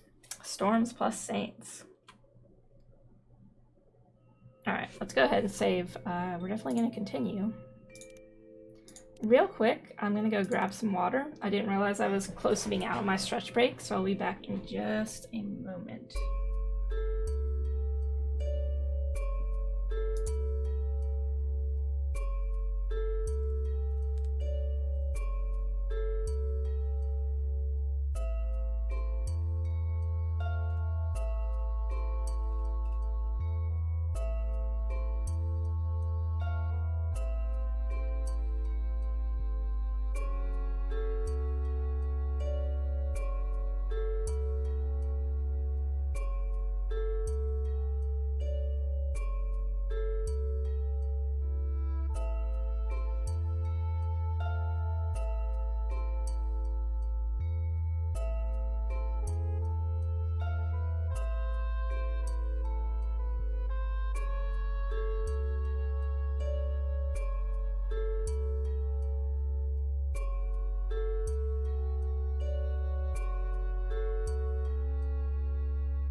Someone's like weed whacking outside, even though it is almost 7 a.m. here.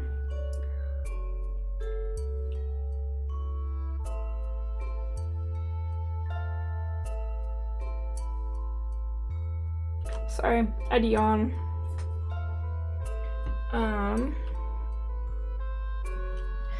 I'm gonna keep going, but I thought I'd stop here to talk about the game for a bit since we just hit chapter 4. I really like it so far. I really have no idea about the mystery.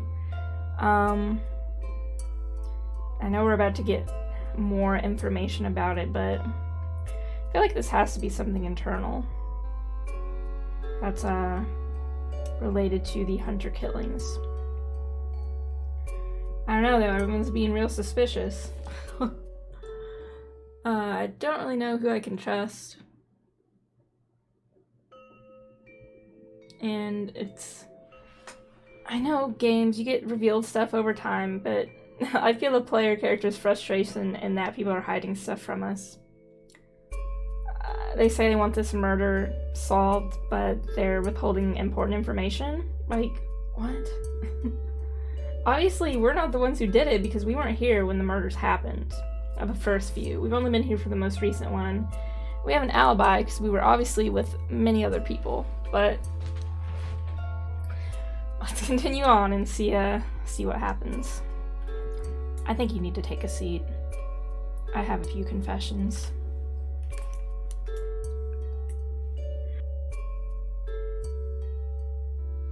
Oh, sorry, I keep pausing. I've entered the yawn zone. I can hear the rush of my blood pounding in my skull as I take a seat, my heart trying to escape the restrictive cage of my ribs as I stare my enforcer down. August's fingers are visibly trembling. All color has drained from their skin, and I'm fearful that they might faint. They draw in a shuddering breath and reach for one of the drawers in their desk, pulling out a vial that glows a vivid lavender. I recognize it from the very first time I met them back in Ezra's shop, which strangely feels like forever ago. The way they'd been demanded it from him was with a desperation that I hadn't seen in them since, but it stuck with me nonetheless. At first I think they might pop the cork and swallow it whole, their eyes hungry as they shake it, watching the viscous liquid swirl and brighten. They don't, though. Instead, they place it in the middle of the desk, then proceed to sit on their hands. I gather that it's a precautionary measure to prevent themselves from indulging. August, what is this? They clear their throat, unable to meet my concerned gaze. This is what I've been reduced to. Ezra gave this to you? They nod, and I reach for the vial. They watch intently, their throat bobbing as they swallow thickly. The room flares to life as I pop the cork, and August shifts in their seat. It smells fragrant, almost citrus, certainly not as unpleasant as I anticipated. And it's not harmful if used as intended. Ezra could never create such things. He's not interested in enabling me, but I may have pressured him. I may have taken advantage of it, hence the nature in which my magic has been manifesting lately. I look around the room, now understanding how such a display is possible. Just another thing to add to the list of long regrets I seem to have accrued lately. What does it do exactly? I can feel a crackle in the air, an obvious shift in tension. My magic draws from the mind, and when using it often, I tend to grow weary faster than most. It's a weakness I'm not proud of, and I cannot be viewed weak in such a position in this agency. Therefore, They gesture towards the vial, and I lay it back upon the desk. It affords me the ability to replenish my mana, to put myself to use whenever required. Psionic abilities such as my own are rare, so I am required quite often. There are quite obviously side effects, though. Your health is more important than your notoriety, August. They seem taken aback by that statement, maybe even a little embarrassed. Yes, and I see that now.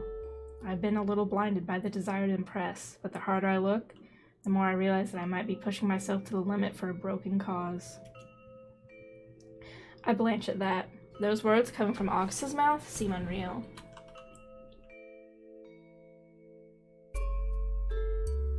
It's a casually honest statement, painfully honest even. and certainly not something that I could imagine the enforcer I met just a week ago daring to utter. Too many questionable things have happened right under my nose. I was too blinded by my determination to succeed to see. Aya, Piper, the murders. We need to go back to the beginning, examine the root. The root being the agency, the enforcers. A small nod, and they lift their eyes to the ceiling, speaking their next words with great effort. Yes, the enforcers. Then, why bring me here? That I cannot answer. I wish I could, though. I'm interested in both of these, but right now I'm more interested in Aya simply because we can talk to Piper herself. I don't know if this other person is still alive. Tell me about Aya. They rest their elbows upon their desks, steepling their fingers. There's not much to tell, really.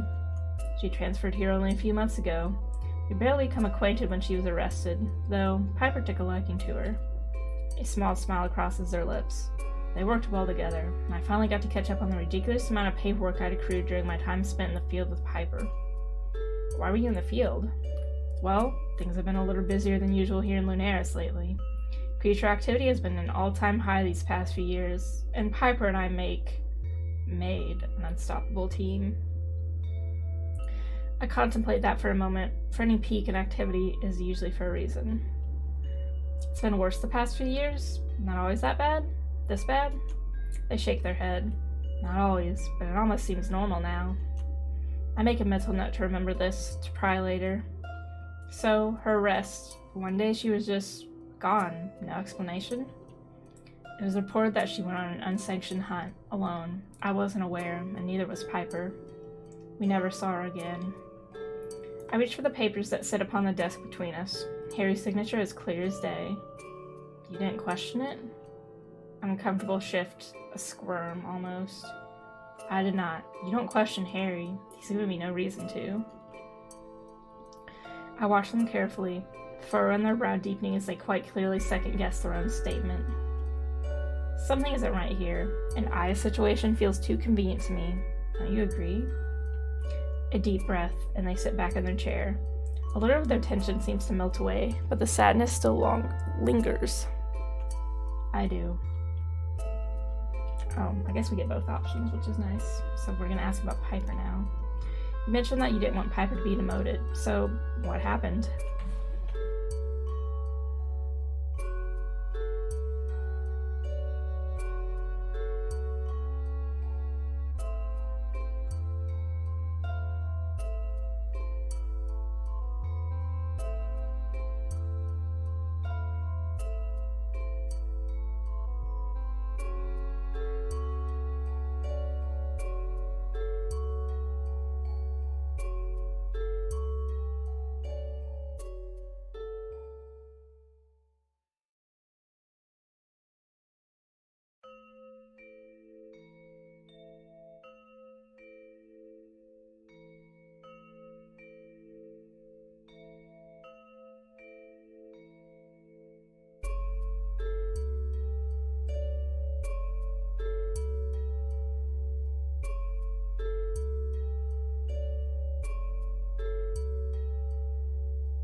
I just noticed I was muted that entire time. Oops. Well.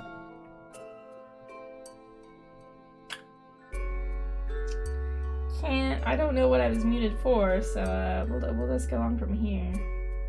August, I swear to you that nothing will happen to me. I know what I'm doing.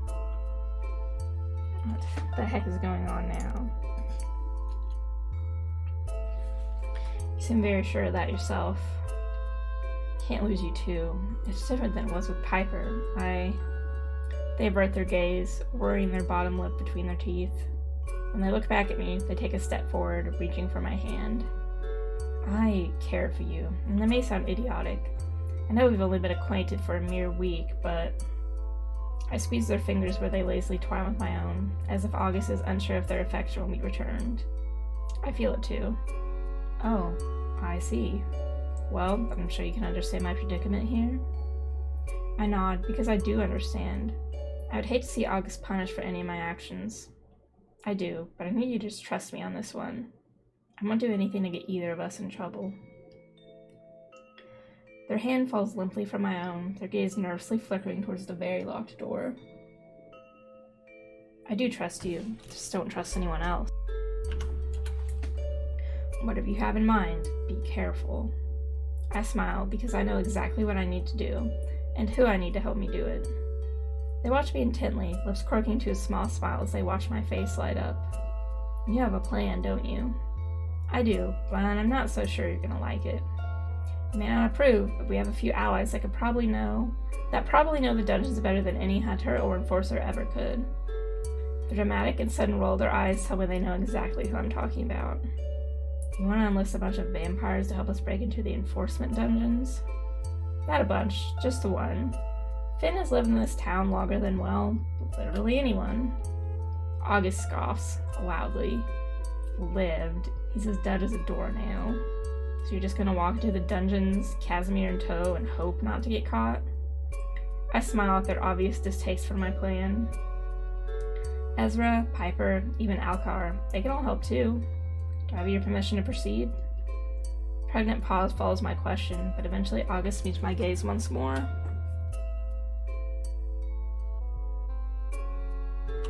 You have my permission.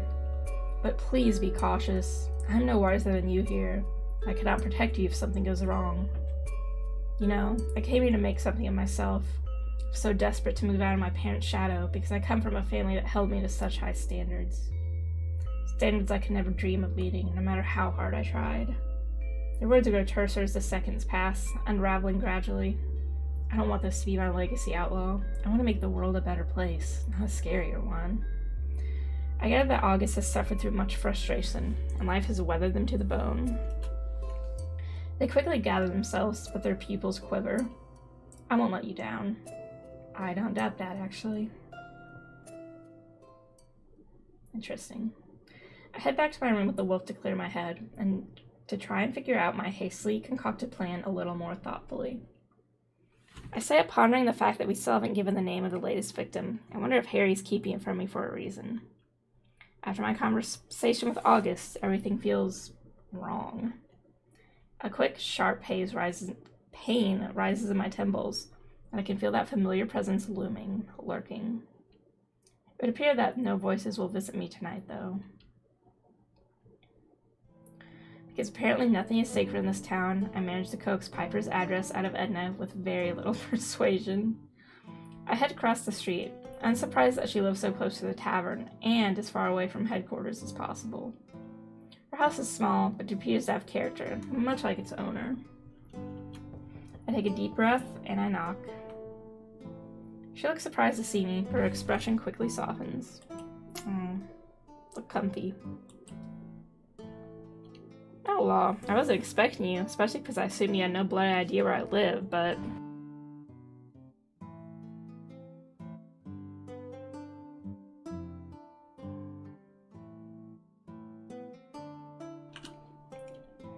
Are you okay? A timid smile crosses my lips. I definitely don't think this is a conversation to be had in the street, so... Can we talk? Oh, sorry, of course. Come in. Her house is warm and inviting, the walls adorned with an abundance of gorgeous weaponry, various plants and brightly colored pillows littered around the room. Ooh, this is also a pretty background. Damn, she has a lot of weapons. Your home is beautiful. Thank you. I'm unlucky, really. I know not all hunters catch a break like I have. Plus, real estate in this shithole is cheap. We share a laugh, but I can't help but feel a sense of urgency to discuss things with her. I decide now is not the time for pleasantries or stalling. Cutting straight to the chase is the only way. I have some news about Aya. Her eyes widen, flicking to the side, away from me. Aya? Please don't say what I think you're going to. I pulled a sash from inside my coat and presented it to her, but I'm quick to reassure. This was found in the woods, but that doesn't mean she could still be alive, Piper. This has clearly been out there for a while. She reaches out and runs her hand over the ruined fabric, her fingers shaking. With a deep inhale, she withdraws, turning to sit upon the arm of her sofa. Why are you here? She looks so sad, like she's only thinking the worst. I don't blame her, and I cannot imagine how frustrated she must be with the hand she's been dealt. I want you to know that I spoke to August last night. They were quite honest about me with, well, everything, really. Oh, they were, Suppose they told you why I was demoted then? I acted without rational thought. I was so bloody angry. I offer her a smile, trying to catch her gaze. I may or may not have been caught doing the exact thing you did. You didn't. I nod, feeling a little smug now that the fear of being reprimanded by my enforcer is dissipated. I broke into Augustus Wildenheim's office and lived to tell the tale. Fucking brilliant. You got guts, I'll give you that. I shrugged, brushing it off, grateful that the mood has shifted to something that feels a little lighter. You know, August regrets everything that happened. They seem wistful. I think they miss your friendship. She frowns deeply, fiddling with the edge of her tunic. They hurt me, and I think it'll take me a while to get over that. It wasn't even about the punishment, it was that they didn't believe me. I worked with someone all that time, but when it comes down to it, they think I've gone mad. Why would I make up such a thing? Everyone jokes about us and our instincts, but they don't understand. When we feel something, we really feel it, you know? I nod, because I do know. Whatever lies within us that grants us our abilities is something we cannot shake or ignore. If we sense someone is in pain or they're scared, we feel it in kind. If we love fully. If we can feel that something feels off, it usually is. They employ us to do what we do for a reason. I wish they'd have a better understanding of what or how we feel. She scoffs a quiet laugh, rolling her eyes and offering me a small smile. If only. If August wishes to make amends, I welcome their apology, but it'll take me a while to trust them again. I was humiliated and betrayed by one of my only friends. I've got some begging to do. Now that I'd like to see. Shit, me too. I'll get you a front row seat if it ever happens, alright? Deal. Now, I have a proposition. Oh? I know the game said you could flirt until the end, or until chapter 5, but I feel kind of bad, so I'm just gonna go with the top option.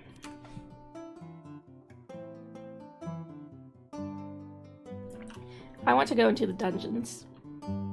She stares at me blank, expressionless. You fucking what? Are you absolutely mad? Fancying a demotion, are you? Well, let me tell you, it's not all it's cracked up to be. I throw her a look, and she smirks. You're serious, then? Well, outlaw. Impressed. So, come on, then. What's this plan? Well, I'm still putting the pieces together. You inspired me, though. Good to know some good comes out of my suffering, I suppose. Do you have any tips? Any kinks you encounter on your journey? The fact that I didn't even get in the door would indicate that I failed pretty miserably, wouldn't you say? There are wards, there are guards. It's pretty impossible, unless... Well, you know Ezra, don't you? That witch is more than a pretty face, you know? Speak to him. See if you can convince him to help. She's right. I've seen him use wards in his shop, and from what I saw of his magic the other day, you're a genius. She shrugs, as if it's the most obvious statement I could have made.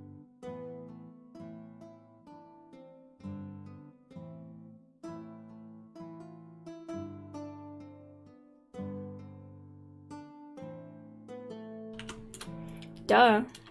When you're ready, you know I've got your back. Always. Upon entering the shop, I find chaos. I spot Ezra faithfully gesturing at Omen, the demon's tail tightly coiled. I'm wary of approaching him after our little incident yesterday, instead choosing to observe from afar. I manage to catch Ezra's eye, and he throws me a sympathetic look. He's stressed, his hands full of bandages and potions. He mutters something quick and sharp under his breath to Omen, then turns and stares at me with wide, sorry eyes as the witch disappears through his purple curtain. If I ask what's going on, will you give me an answer? The question seems to catch him by surprise. Then he looks away, lips pursed guiltily.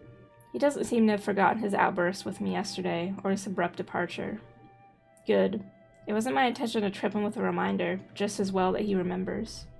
Did you bring someone in who was hurt? Brown eyes snap to me almost instantly, and Omen moves as though to step between me and the entrance to Ezra's back room, then catches himself in the middle and forcibly drops his arms to the side. He opens his mouth, stammers without speaking, and then his shoulders droop in defeat. A little spark that might have caught on the bandage rolls in his hand. Rolls in his hand. This sentence is weird. Yes, but maybe you shouldn't see her right now. I mean...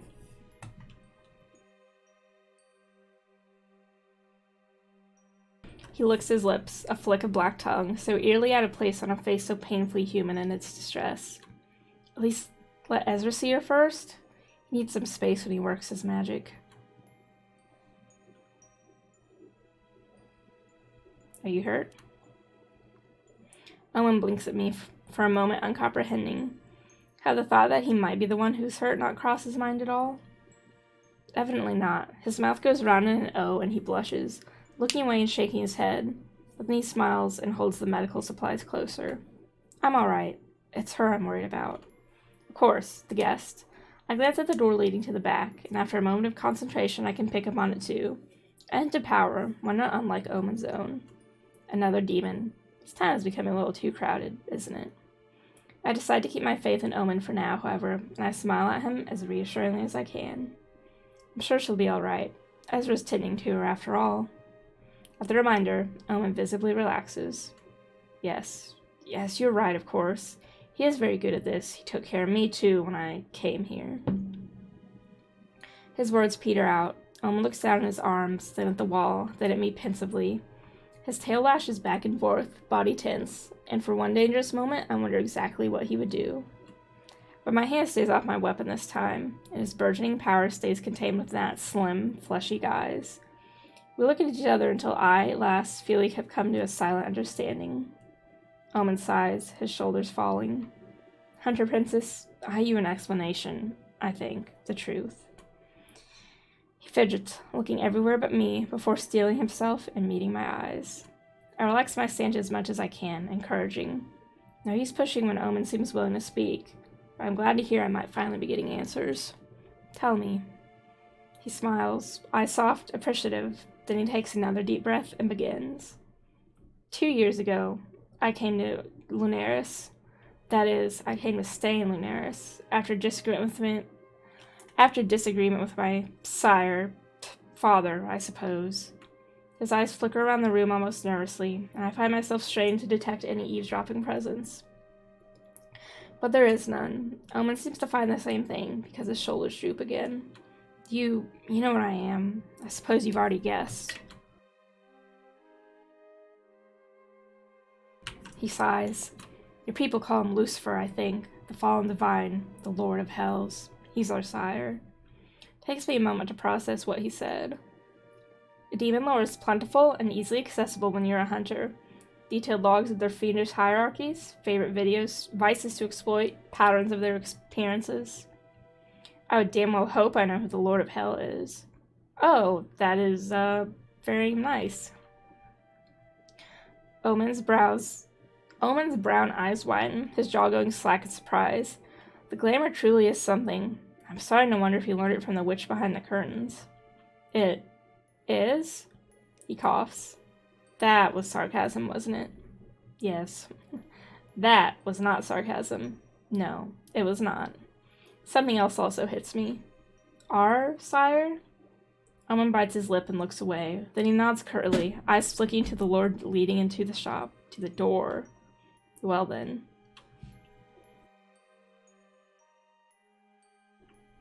Does your father not know that you're here, in the mortal realm? Can he find you?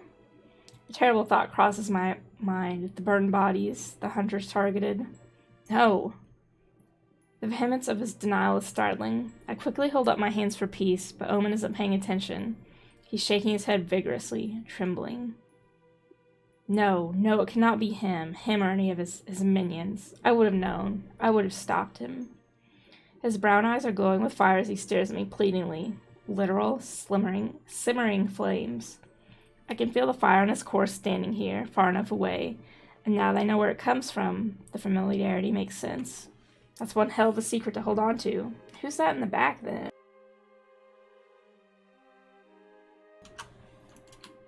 One more colossal factor to add to the messy little mountain of information I have been gathering since stepping foot into this mad town. What else is new, by now? I believe you, Omen. Omen's shoulders droop in relief, and I feel something tense inside myself unclench as well. It needs not end badly. It will not.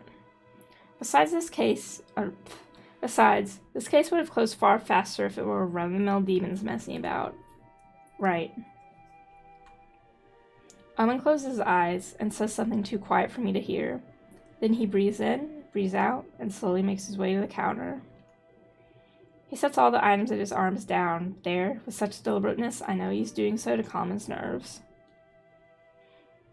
Something sneaks through, and I still see a flicker of flame about his hair, an intensity to his aura. But only briefly. The pressure fades as Omen raises his hand. He doesn't look at me as he speaks. I think I'll go outside for some fresh air. Are you sure? Omen smiles at me over his shoulder, the curve of his mouth tense. I think it's for the best. I don't want her to seem like this. Rattled, angry. She's my dear sister. She doesn't deserve... He trails off, staring into the distance for a moment. And he shakes his head and makes for the door, only adding one last thing before he steps outside. Won't you go and say hello to her? I'm sure Elaine would find you lovely. Aw, she's cute. She has a nice outfit, too.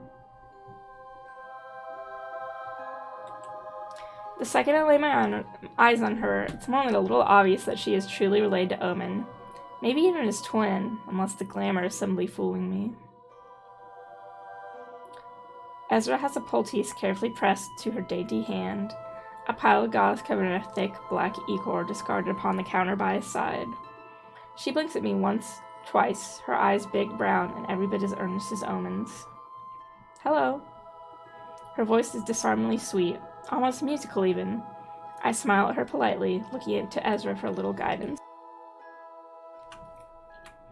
Elaine, this is Outlaw. Outlaw, this is Elaine, Omen's twin sister. Ah, yes. I assume Ezra was just as unaware of her existence as I am, but he's polite enough to stay calm and focused, as friendly and as hospitable as ever. It's nice to meet you, Elaine. Oh, you too. Elaine narrows her eyes at me for a brief moment, shaking her head. She looks terrified. She addresses Ezra, but she certainly keeps her eyes on me, on my weapon. Where is Armoros? I look at Ezra, my confusion quite evident. Armoros?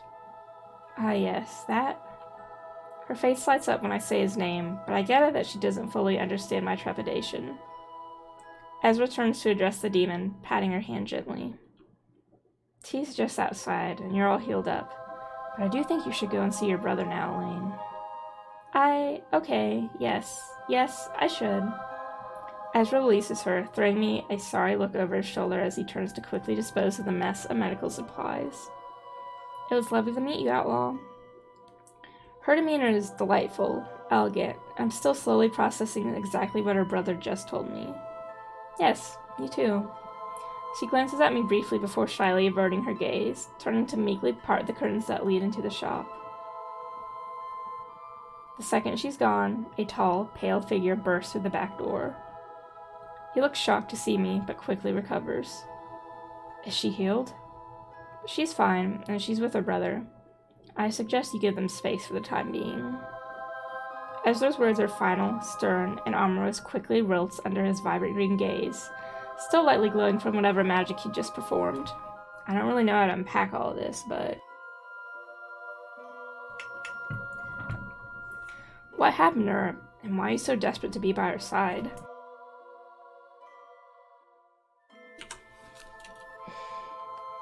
He stares longingly at the curtain, Elaine's voice quiet on the other side.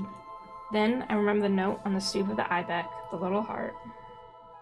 Zes Haiwa. Well, I'm courting her, you see? We're together. She was attacked last night by it. The one that's been getting your kind, I think. Ezra and I share a look, doing little to hide our shock. It? As in the creature? Armoros closes his eyes, sighing heavily. Then he nods. Yes. Armoros, if you need to tell us something, we can help. Elaine didn't need to get hurt, so if you know where this thing is... He looks at me, then back to Ezra, throat bobbing as he swallows thickly. He's quite clearly battling with the idea of divulging any more information. Let's encourage him. Armos, it's okay. You can trust us. We just want to help. They're right. I know we'll know what you tell us. We just want people to be safe. He sighs again, his shoulders shrinking. I just want her to be safe. We can see you care for her a great deal, and we want that too. His ice blue eyes quickly flicker between each of us, and it's the most animated I've seen him. And why are you being nice to me, my sister and I? He trails off, almost looking right through me. If you have information about the creature, we need to know. People are dying, so I find it hard to hold your beliefs against you if you can offer assistance. Very well. Aurora has been sneaking out at night as of late. I mean, that's not exactly uncommon for her, but I believe she's doing more than just satisfying her baser urges. Ezra looks away, covering a quiet cough with his hand. Now, we don't have time to unpack all of that, but I'll store it away for later. What do you suspect? I suspect nothing. I know she's feeding it, or sometimes, at least, or something, at least. Feeding it? He seems unfazed, startlingly so. She may seem cruel and cold, but Aurora has a good heart. She cares for the creatures, making sure they're safe. Can I see Elaine now? Can you maybe elaborate a little on that first? He shrugs, sighing again. It is what it is. I don't dictate to her what she can and cannot do. I find myself losing interest in our preachings. I just want to keep Elaine safe now. Ideally, we'll leave this wretched place for good, but... Her and Omen have only just reunited. Would she be so quick to leave him? Maybe not. I think it's best for both of you to stay here and lay low.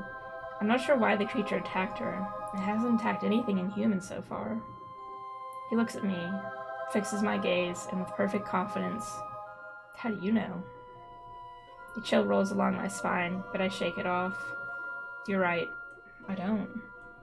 I'd really like to leave now. You can leave, but I need you to promise me something. He narrows his gaze, his head tilted. Go on. Watch Aurora, and the second you see her do anything out of the ordinary, you find me. I will ensure Elaine is safe, I swear to you, but your compliance is essential here. I see Ezra shifting nervously out of the corner of my eyes, but I stand my ground. Armos continues to assess me, calmer than he's ever appeared. Fine. I will seek you out, and I will watch my sister. Farewell, Hunter, which...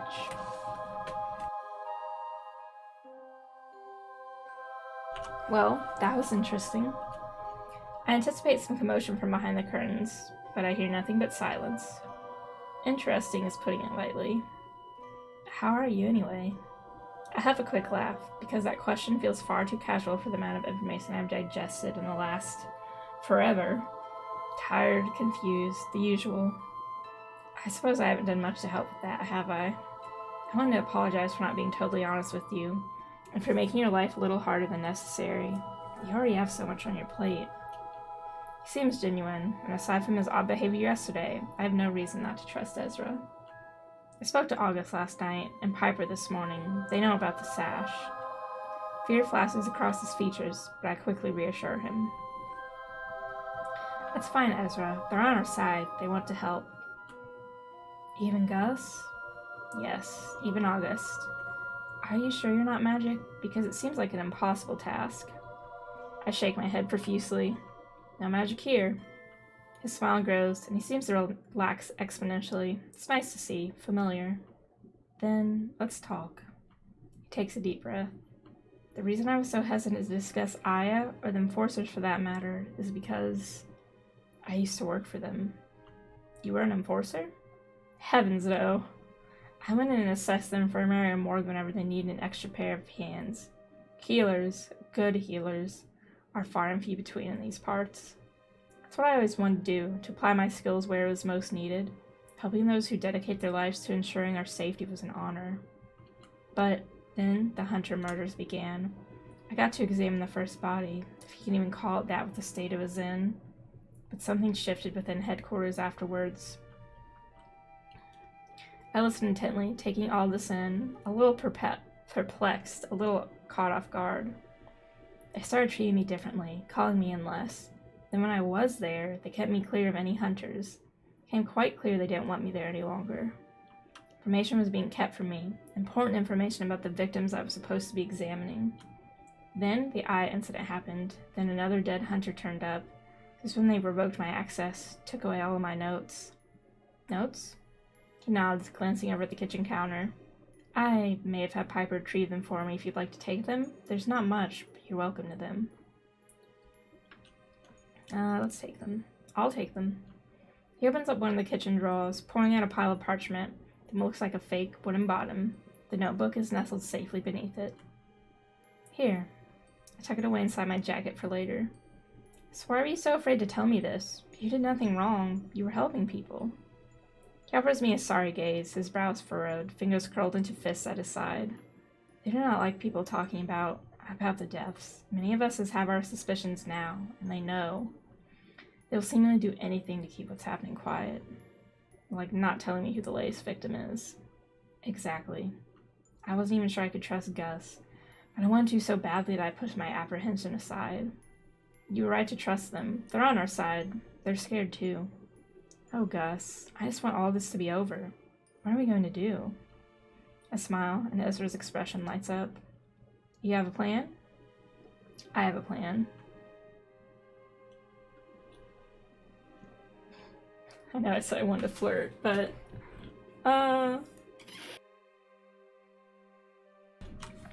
Sorry, I can't resist Ezra. I look deep into his eyes, hoping I can wash away some of the weight that he carries, the toll that this has taken on him obvious. I can't do this without you, Ezra. I need you. Anything you need, Outlaw. I trust you. I smile, taking his hand when he offers it, and he squeezes mine tightly. Together. Together. Piper and I are going into the dungeon to see if we can locate Aya. If we can talk to her, I think we might have a start. Everything leads back to when she was arrested, as far as I can tell. How on earth are you going to get down there without being caught? That's where you come in. It may involve you and August working together, though. Does Gus know about this little plan of yours? I grimace, waving my hand in a so-so gesture. Partially? You're lucky I trust you, Outlaw. But really, I'm here for you. Just tell me when. Thank you, Ezra. Now, how can I find Finn? Why, his secret passageway, of course. You're in the right place. He bends down, kicking aside a colorful rug to reveal the hidden hatch. It creaks loudly when he opens it, a gust of cold, stale wind rising from its depths. And you pop, walk for about 10 minutes, then when you see the candlelight, it's the third door on the left. Don't be alarmed by any of the clan members. They're all friendly. I nod, taking a deep breath. I lower myself to the hatch, gazing up at him with a smile. See you around. Wow, this is only slightly unnerving. The incessant drip, drip, drip of water guides me forward through the darkness, a stench of damp and decay filling my nostrils as I sink deeper into the corridors of the catacombs. The pitch-black path is long and winding, and the only sound I can hear is the tap of my boots on wet stone. Eventually, I see candlelight flickering ahead, and it will appear that I finally found life. Well, kind of. I remember to look for the third door on the left, just as Ezra had instructed, but as I approach, I find it wide open.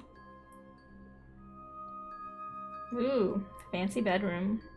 I peek inside, and the stark contrast between the literal tomb outside and what I find is most definitely Finn's quarters is astounding.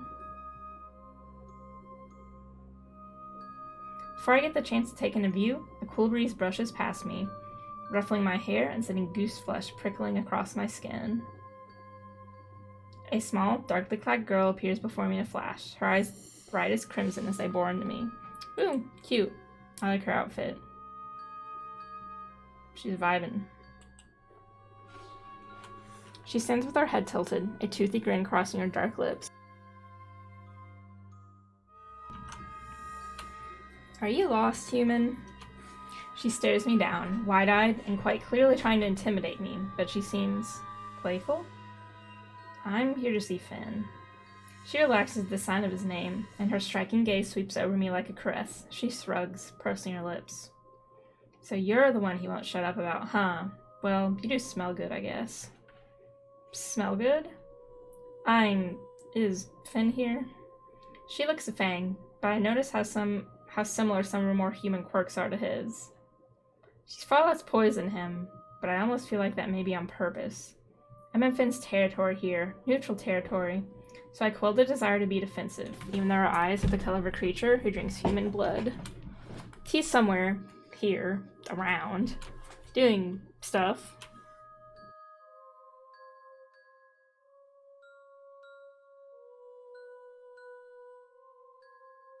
Helpful.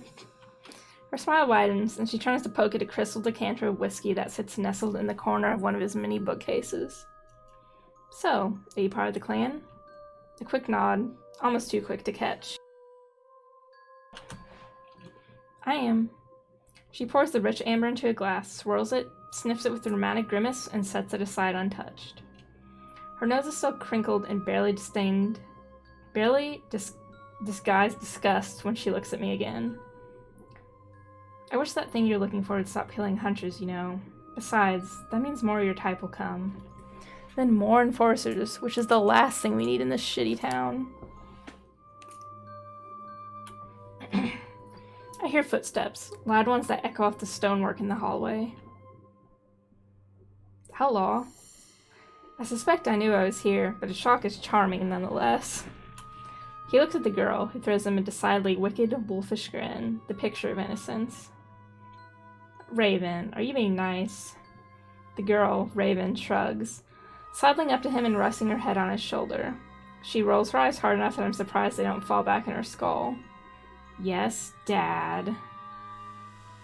Finn's face dropped, his eyes narrowed. I get the impression that if he could blush, his cheeks would be the prettiest shade of pink. I stifle a laugh, and with obvious delight, Raven notices. Raven.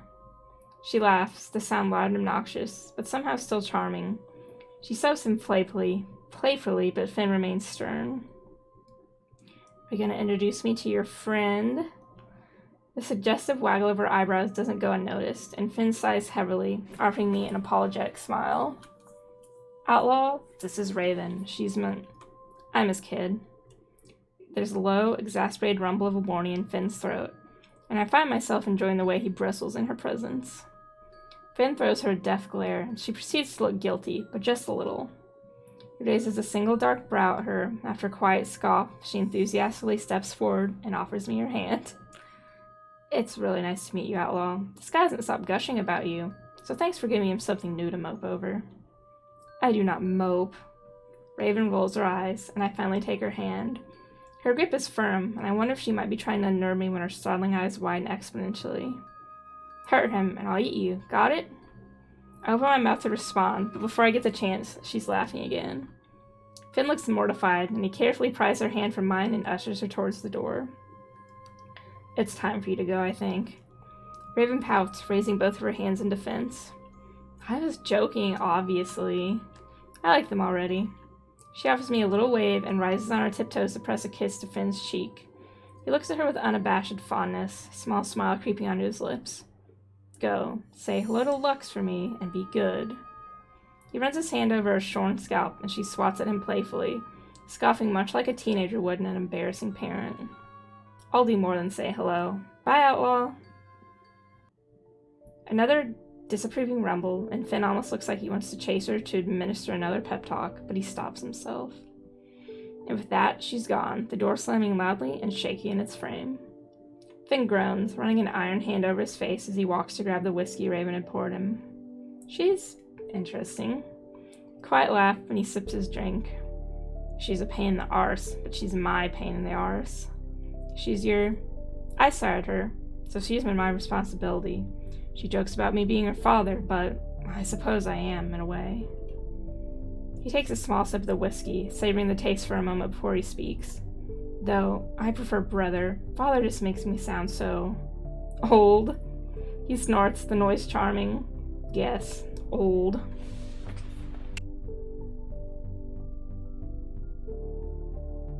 She tends to look after me much more than I look after her. She's a good kid. I'd be lost without her.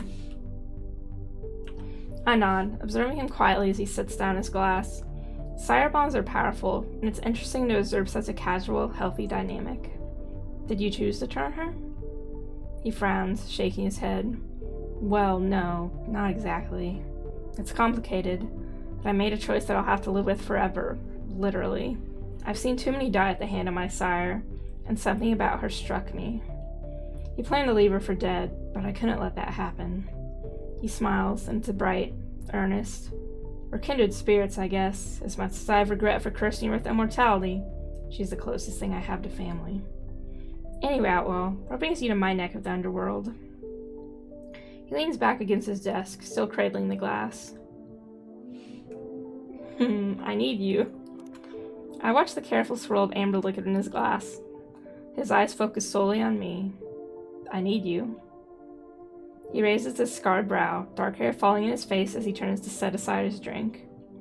You do, His smile has me rolling my eyes, and I quickly try to distract myself.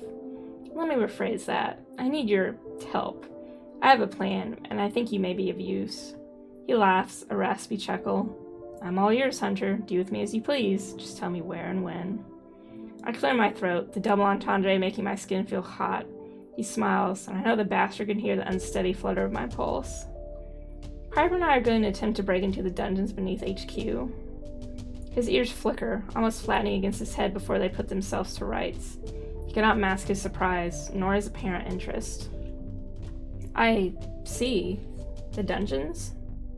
He whistles, scuffing his boot against the stone floor. I can help you. But I may have a favor of my own to ask if you're bold enough to venture down there. I narrow my eyes at him, contemplating if I want to tangle myself into yet another web.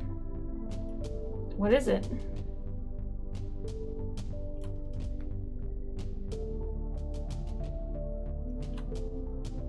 An important member of my clan has gone missing, and I'm positive they have him.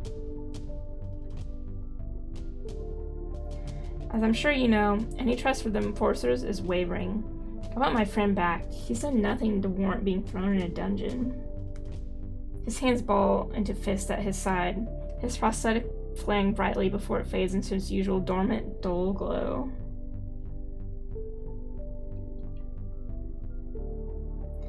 How do you know that they have him? I don't. They have an excellent defense system that prevents any of us from detecting him. No matter how close we manage to get, he would not just abandon us.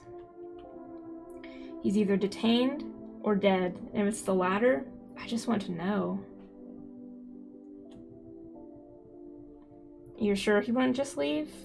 Your clan isn't like the others. Maybe he wanted to change? He looks sad, frustrated. He runs his fingers through his hair, leaving it messy.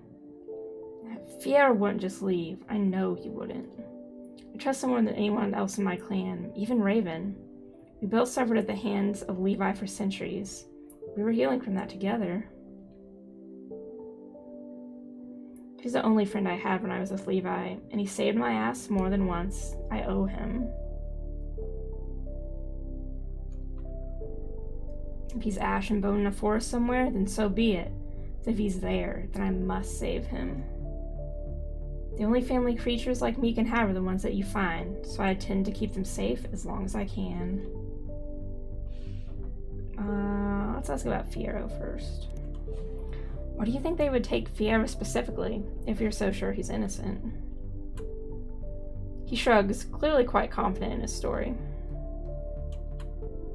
Because he's valuable. He's an empath, a powerful one. If he saw something he wasn't supposed to, or even if they just managed to overpower him and get him alone.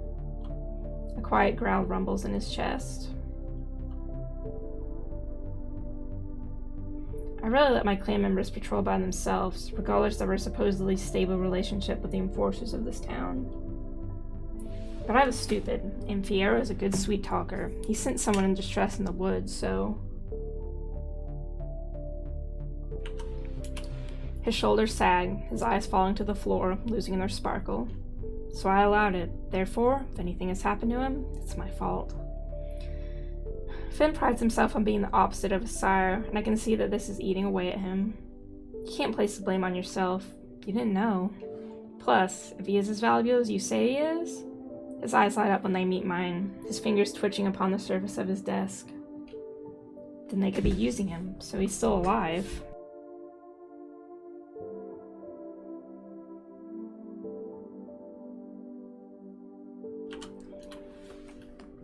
I smile in return, tilting my head this way and that. Well, ish. He laughs, and I can't help but join him. So you'll check for me? I nod. I will. And we'll ask about Levi, too. The information on Finn's sire is sparse outside of the fact he was notorious and cruel. And I wonder how such a seemingly kind man could have followed him for that long.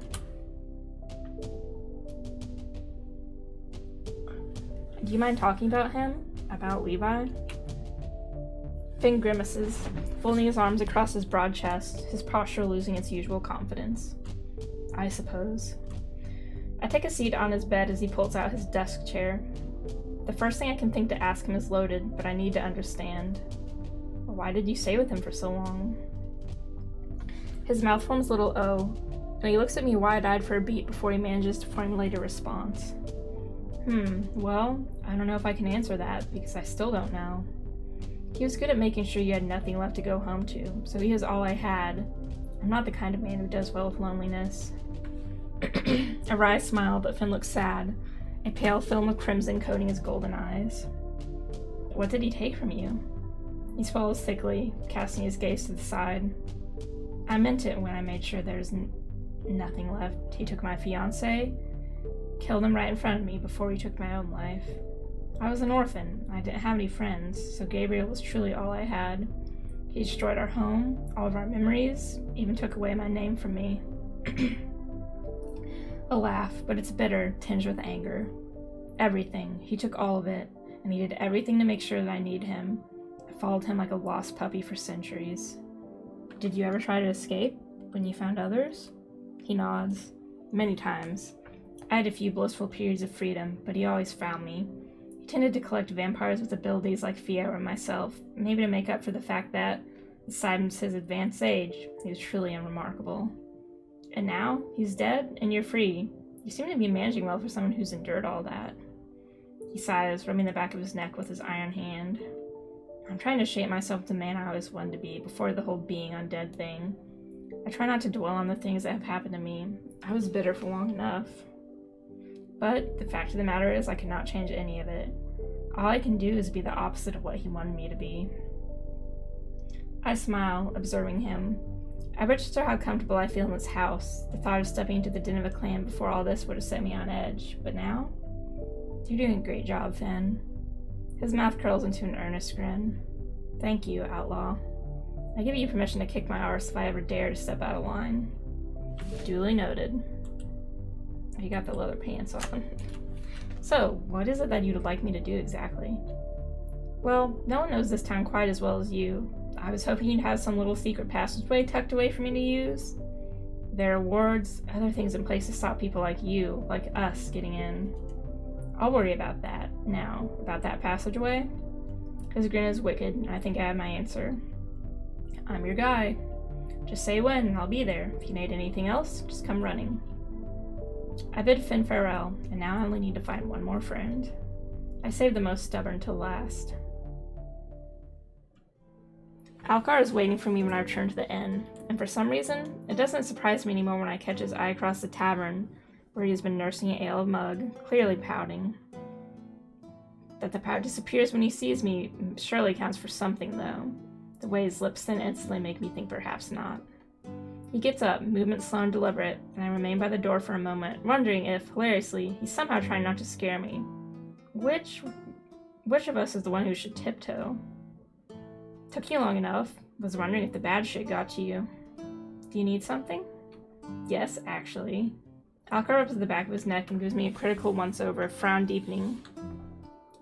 Then, he glances behind his shoulder at the sparsely populated tavern. 3 or 4 people lounging about seem deeply engaged with their own conversation, but I nod in understanding. My room? Ha! Alcar barks a short, scornful laugh. So your superior can come knocking on the door and catch us? Not a chance. Are you saying I'm trying to ambush you? He frowns at me, tail flicking and then going still. His voice low and steady when he answers. No, I'm not saying that, but I'm not keen on taking chances right now. Tell me you agree.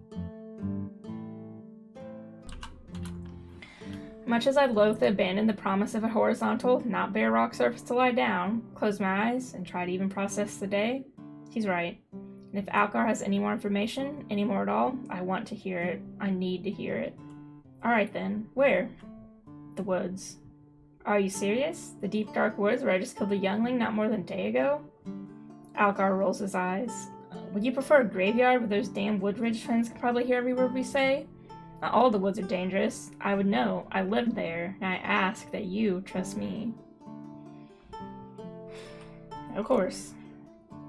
I incline my head in understanding and step aside, inviting him to take his leave through the door first.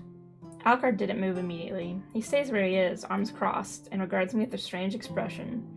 Not unreadable, but almost as though he doesn't quite know what expression he should be making. Something the matter? You're one trusting motherfucker, aren't you?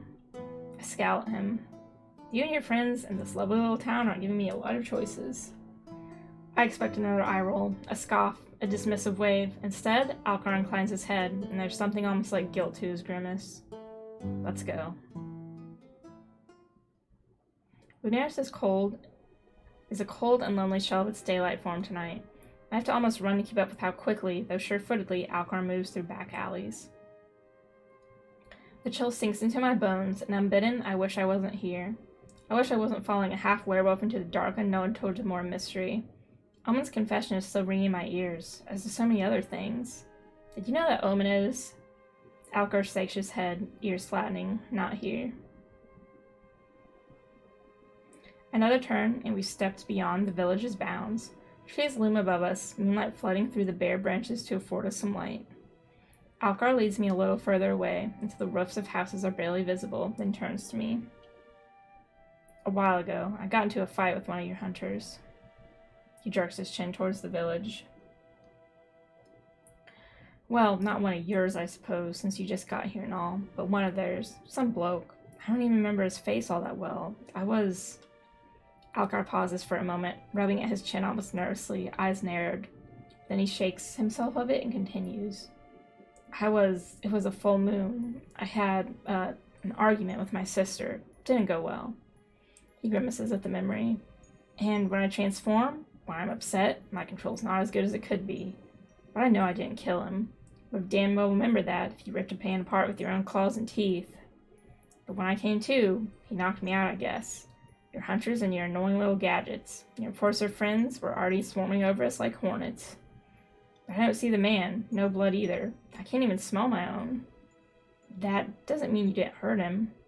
Alcar gives me a look. Okay, smartass. The point is that your hunter friend vanished. Poof. They, the enforcers, dragged me off to their fun little dungeons and kept me there for fuck knows how long. Fucking week, I think. More. And then they brand me and punted me out on the street. Too dangerous to just snuff me, I guess. Given how I know Ezra and Finn, and all that. Here's a question for you too, Hunter Princess. What do you do when a creature's hurt a hunter so bad he apparently isn't walking around anymore? I press my lips together. Nothing pleasant, I know that much. assuming the creature in question was allowed to escape with their life at all. In my experience, the brand is usually reserved for things that have a prolonged use. Or creatures too delicately tied to the order of things to be freely snuffed, so Alcar has so elegantly put it. But surely, if he's wounded a hunter so terribly, he would have still been in the dungeons. Perhaps Finn or Ezra parlayed for your release? But Alcar is shaking his head.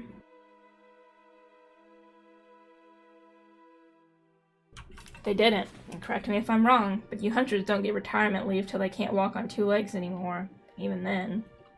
Well, there are always prosthetics. Alcar barks a sharp, bitter laugh and shakes his head. But neither him nor I find humor in it, I know. He's quiet for a moment, running a hand through his hair, messing with his clothes, fidgeting, nervous. I step back a pace to let him collect himself.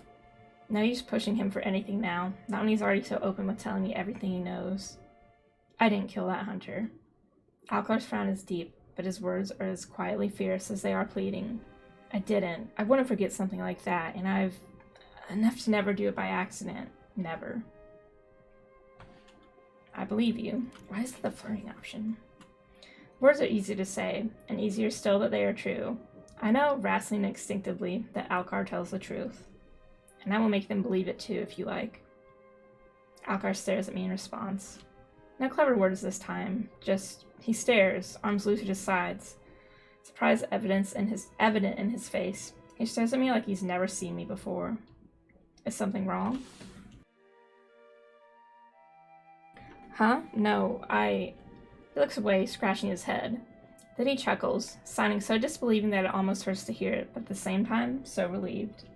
I have to wonder how many people did not believe him, not just about this, but about other things too. He mentioned his sister briefly, and they had a fight with her on that night. He never mentioned any family otherwise. Thanks. Alcar grins at me, and it's a lot less awkward than I figured it would be.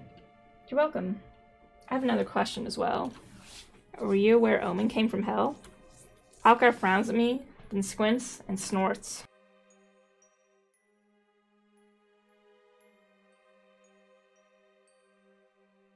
Of course, where else would they be coming from? The general store? I hope he doesn't hear the sound of my teeth gnashing as I loudly hear it.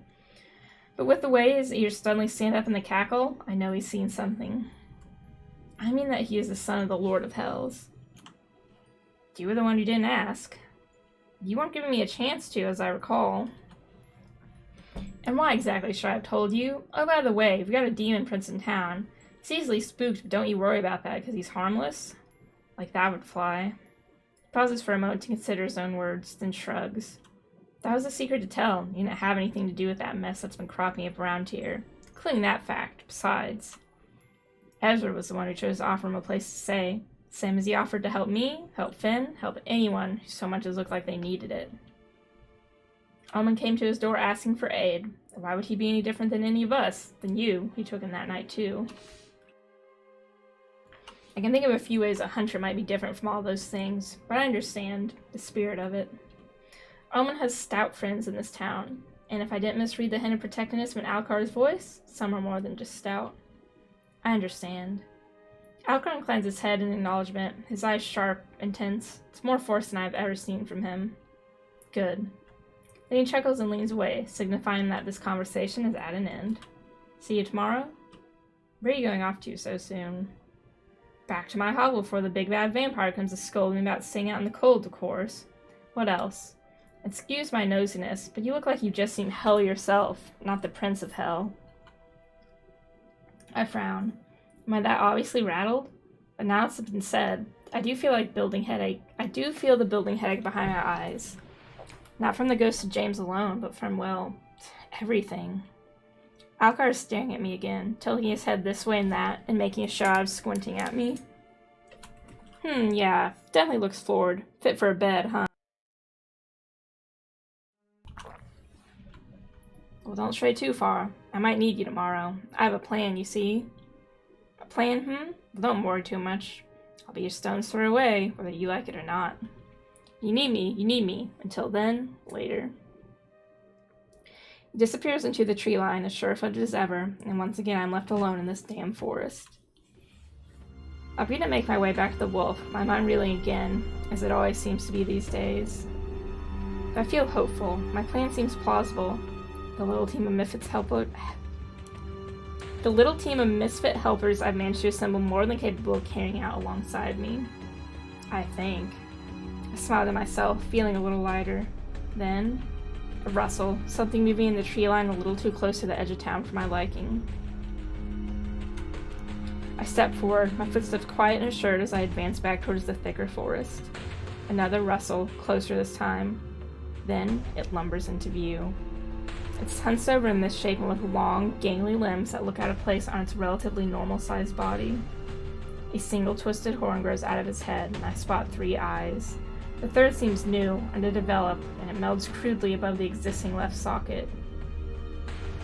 It's covered in patches of scraggly fur and scales, and in some places its skin is entirely burned off. An amalgamation of mismatched parts and pieces that look like they don't belong. That cloudy gaze meets mine, and merely looking at it gives me a headache. A weak, demonic aura that makes my body beg me to look away. Then, something hits me, something that makes me hesitate to draw my weapon. I cannot place this feeling of complacency, of ease, and nor can I fight it. Is this how my comrades were killed so easily? Does it have some kind of power over us that makes us freeze, become immobile? Or is it the dull ache of familiarity that settles in my gut that makes me pause? The feeling that I shouldn't harm it, that it deserves empathy, mercy.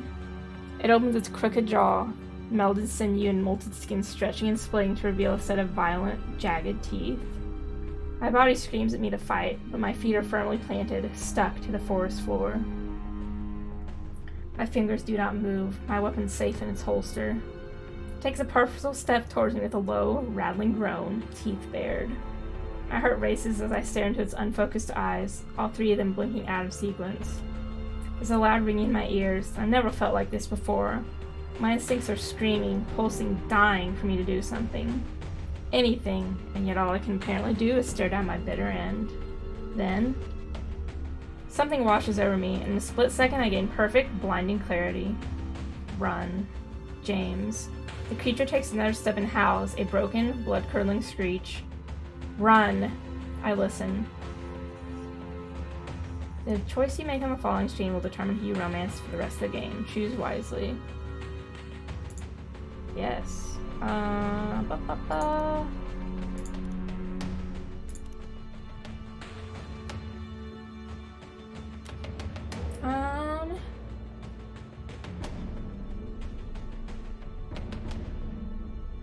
Yeah, I'm gonna go with August for this run. As though my body already knows where I need to go, where I want to go, my feet carry me towards headquarters.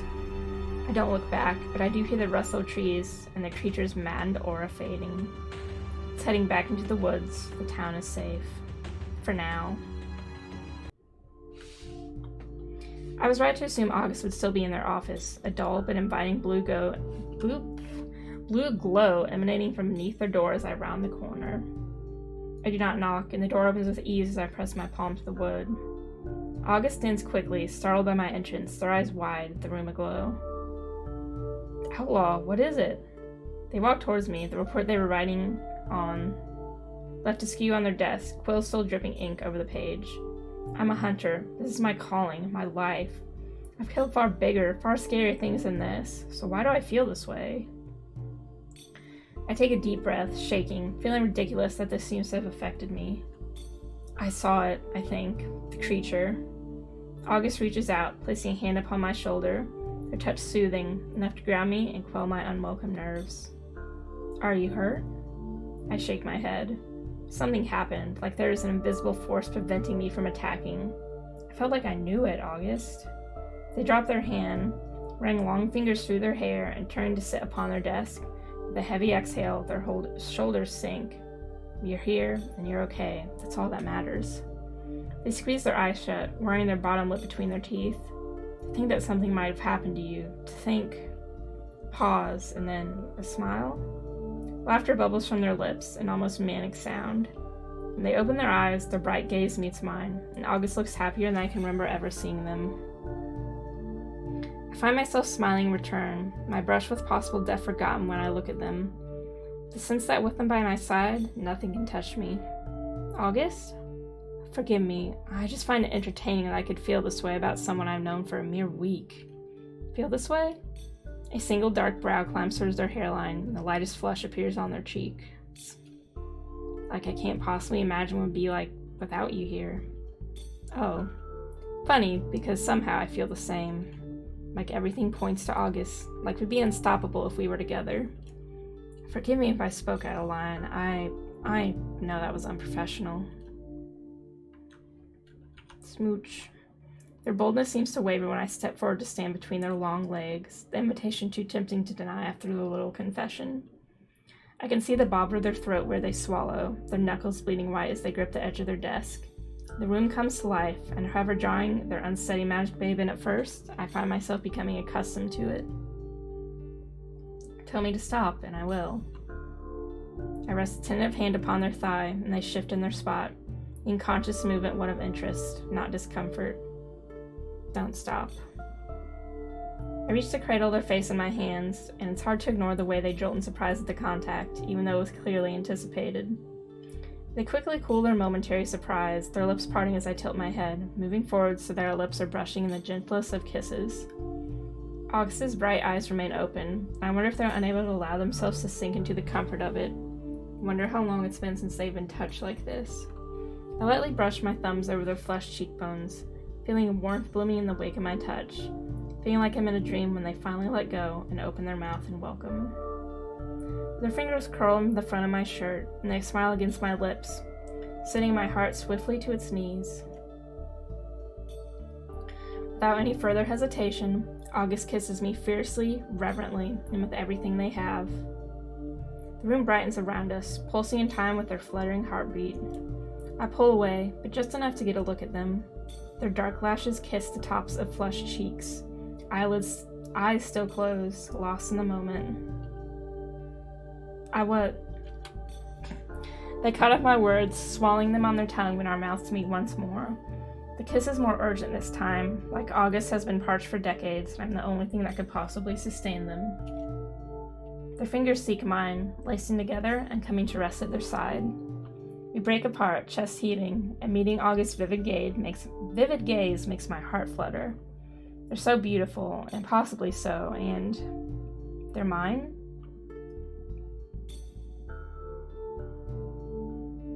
Ooh, ultra cutie. I anticipated change when you arrived, but I smile wide. Nothing like this? They shake their head, squeezing my hand. You were unexpected. I laugh because, well, yes, unexpected is one way to put it. Falling for my enforcer was never on the cards, but August is something I cannot resist. So, what now? When I look at them, I see how far they've come. In such a short time, they found the humility and courage to allow themselves to be vulnerable, to question everything they thought they knew and take a stand. We're all frightened, but August makes me want to be brave, to dig deeper and uncover whatever secrets fester within. August shrugs, a gesture that looks strange on them. They look happy. We say Lunaris, I suppose. Everything is going to be okay. End of chapter 4. Okay, and with that, I think we are going to be done for the day. For the morning, rather, because I will be streaming later. I'm going to go home because we just saved. And thank you for watching. I really appreciate it. And my stream is actually live right now. Today we are going live again at 2 p.m. We're gonna go live at 2 p.m. with more Donkey Kong 64. And by more, I mean Donkey Kong for the first time. Don't look at the weekly schedule because it's lying to you about Friday. So thanks for tuning in. I appreciate it, and I hope to see y'all later. Bye, Nav. Have a good morning, I guess, night.